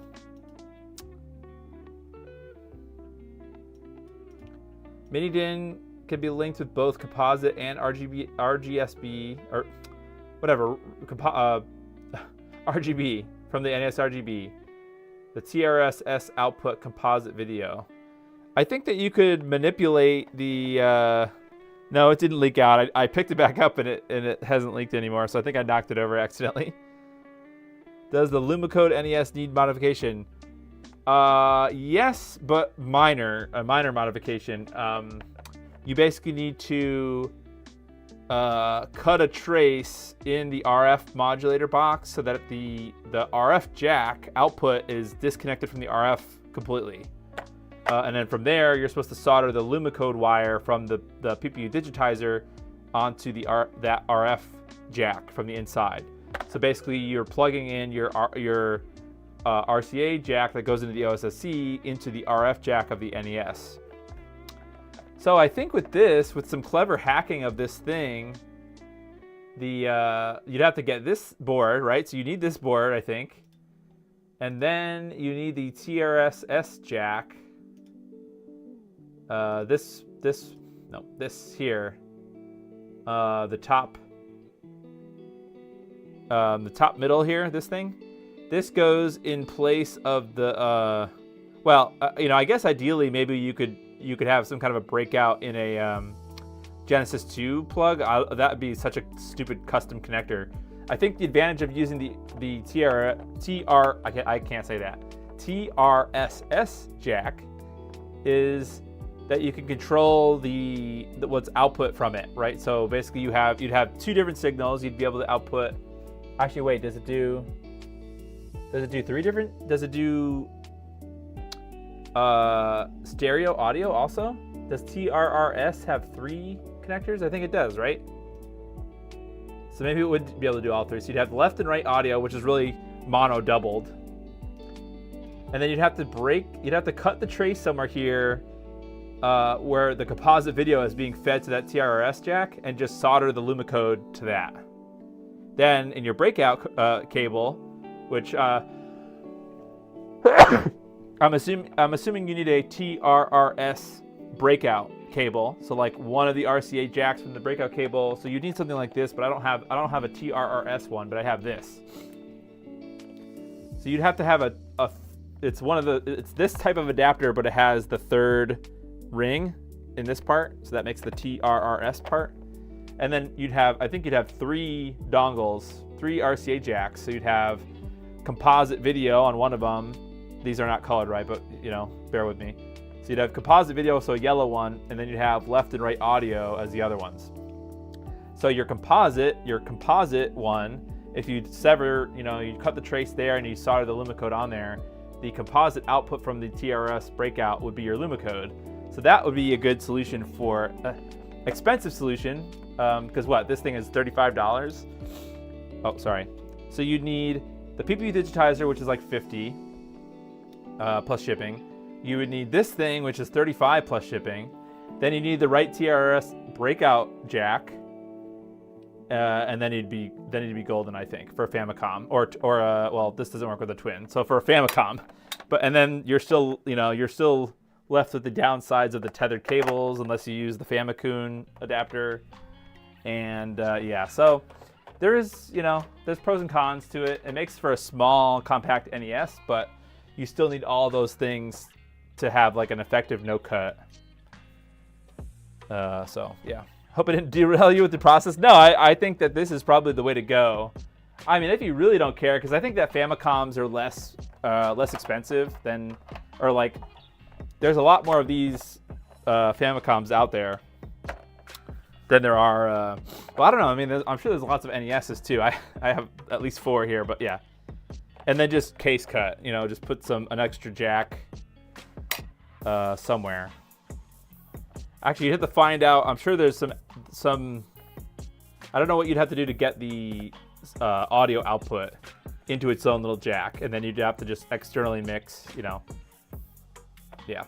So just get like some kind of a RCA panel mount jack or something, and I don't know. That's the only downside. Still, there's no great way to do it. Don't need the power board at all. That also uses, yeah, it does. It does give you the fancy USB-C one. Although this one doesn't. You'd have to get the one that does. Oh, I see. It's a daughter board. This little guy here, is this a daughter board?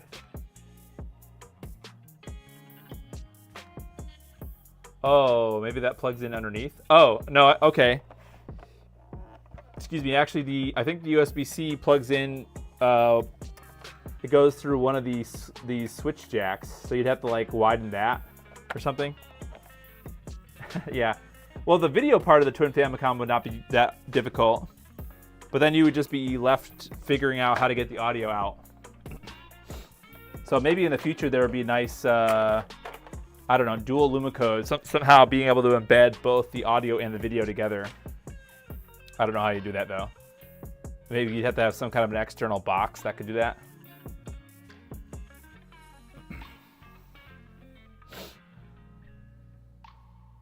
Well, anyways, if anybody else has any suggestions, I'm open to hearing them, because I haven't really fiddled with this the Retro Gamer Store stuff at all.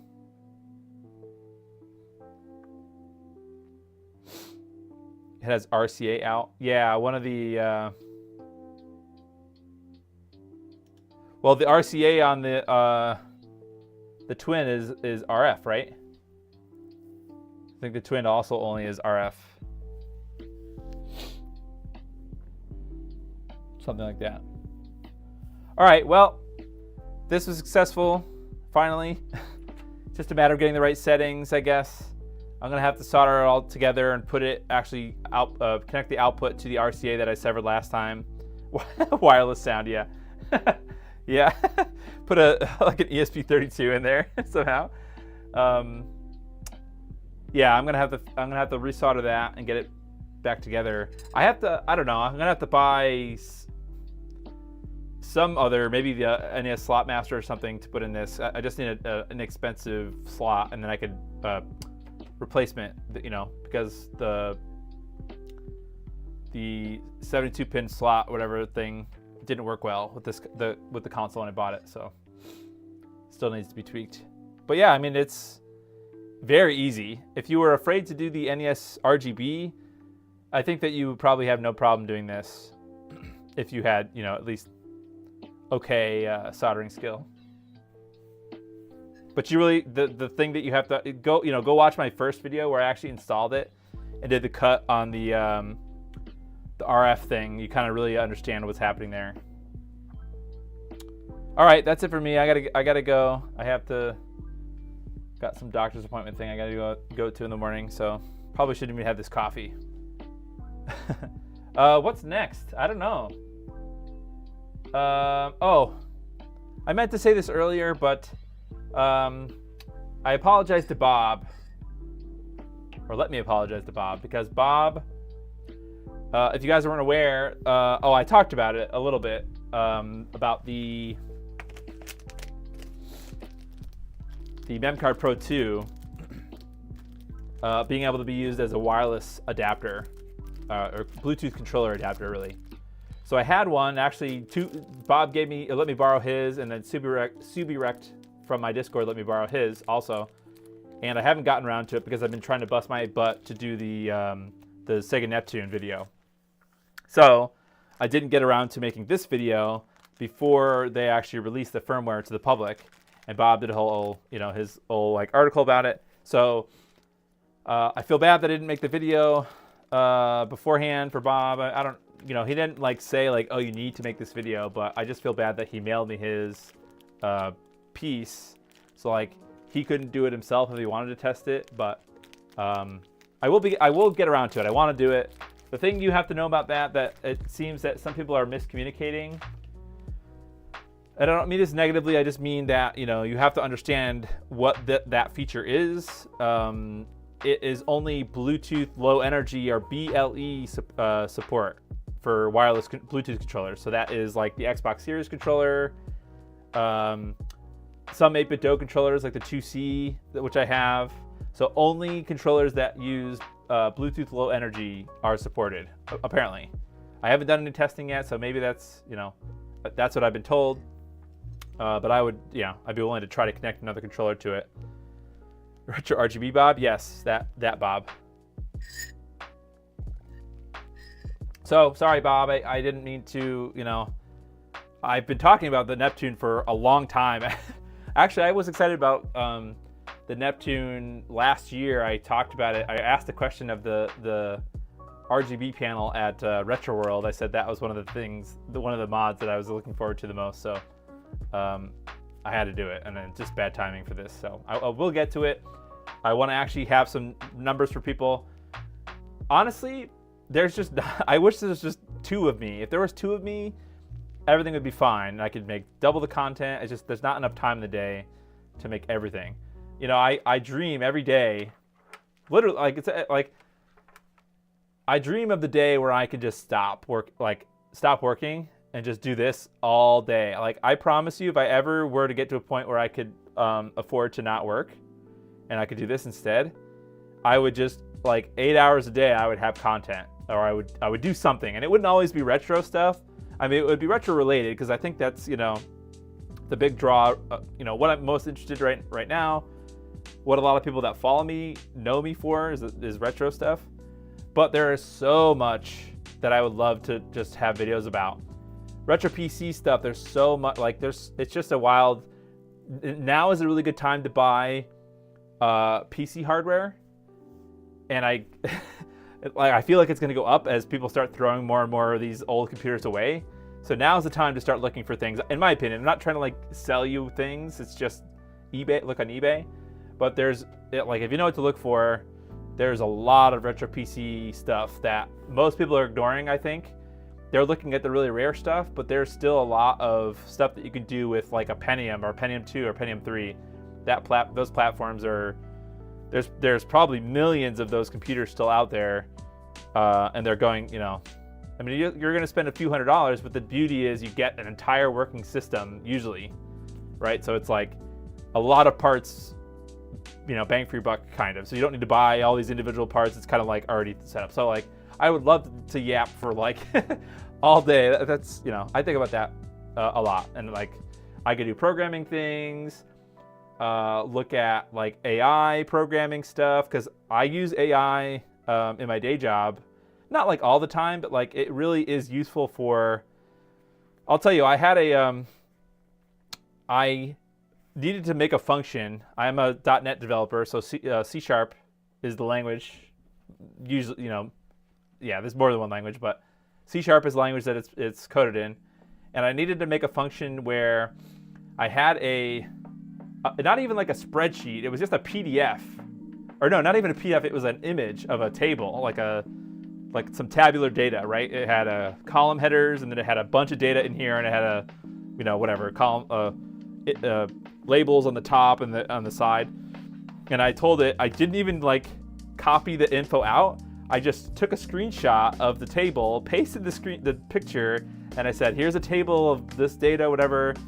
Write me a C# function that takes in these inputs, you know, analyzes the table, and gives me the output at the center of the table.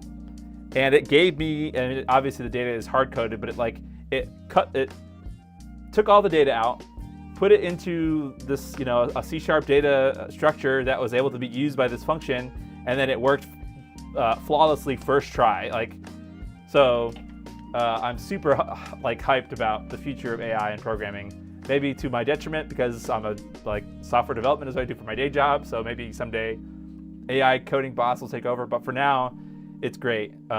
So there's so much that I would like to talk about. So quite hard to find PCs from the 90s because people already got rid of them. Yeah, that's the unfortunate part of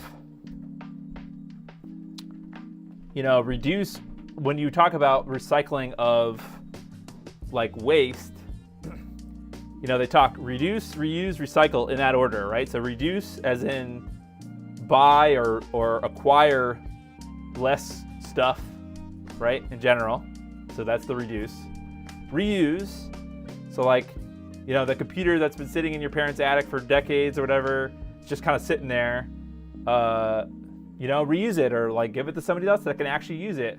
And then recycle. Recycle is third, right? So that's like donate it to your local electronics recycler and get rid of that thing. Like that's probably, in my opinion, so like if you grew up when I grew, I mean, statistically you're older than me if you're watching this video. So you probably, you know, have heard, you know, like this kind of like mass recycling of electronics and how it's good. I don't necessarily know if that's actually good. And I think that it's kind of harmful for, I mean, I guess it's junk. I mean, it's not really like, I think it's harmful. Like, don't we just like drop the electronics off at these third world countries and they like extract the elements from these PCBs again and they reuse them that way? So it's like a very harsh thing for the people that work on them, probably for the environment. I don't know. I'm not really, you know, I'm not going super woke with that, but I think that it's probably the wrong way to approach that idea of like, hey, there's all these computers out there. However, there's probably a year range where like the computer was just crap, like not good for its time, and it was sold anyways. So there's probably a lot of junk computers out there. But for retro stuff, I'm sure a lot of awesome retro computer stuff was just recycled, unfortunately. So it's not good. A lot of it ends up in pallets or third world countries, and they take out the gold. Yeah, yep. So if you know anybody that has a computer, you might even know someone in your family that has a computer that they would like love to give away. And it's just so fun to learn about it and do it now. So I like retro computer stuff is awesome. Saw a netbook in the Staples recycling bin. That's awesome. Yeah, netbooks are terrible. They're just trash, but still, it's cool. It's like it's a fun like party trick sort of thing, but not very usable. Hunting for a 386 motherboard for years, and I just found one about 2 years back without a battery leak. All these PCs were destroyed by yeah, there's some generation of PCs that were just ravaged by particular batteries. All right, that's it for me. I said I gotta go, but Haiku OS. There's tons of stuff. Like when I grew up, I only ever used Windows, so like Windows 95, and then later on 98, and then XP, and whatever, and later. But I didn't explore, like I was young. I was like, my parents didn't know better, but like I would love to explore OS2 because that was like the competing operating system at the time. I would love to mess around with that. I don't know if there's like a lot of games to play, but it's just a different operating system that was popular at the time, but I know zero about it. So yeah, tons of stuff. So anyways, that's my long distant future stuff, is to talk about that. So all right, thanks everybody. I don't know what we're gonna do next time, but we'll be back with something. We do have to fix the speaking of computers, we have to work on the well, I could either work on the laser active, but I don't have a laser disc to test it, and I don't have a pack. I just have the raw laser disc player, so it needs to get recapped, I'm sure. And I also have the FM Towns computer that I need to find out why the CD drive is not working. I need to recap the power supply apparently and change the battery. So 90s Unix Linux is also interesting. Oh yeah, I'm sure there's comparisons of Windows 95, OS2, and whatever Linux flavor. So that'd be kind of fun. All right, see everybody later. See you next week. Something new. Bye.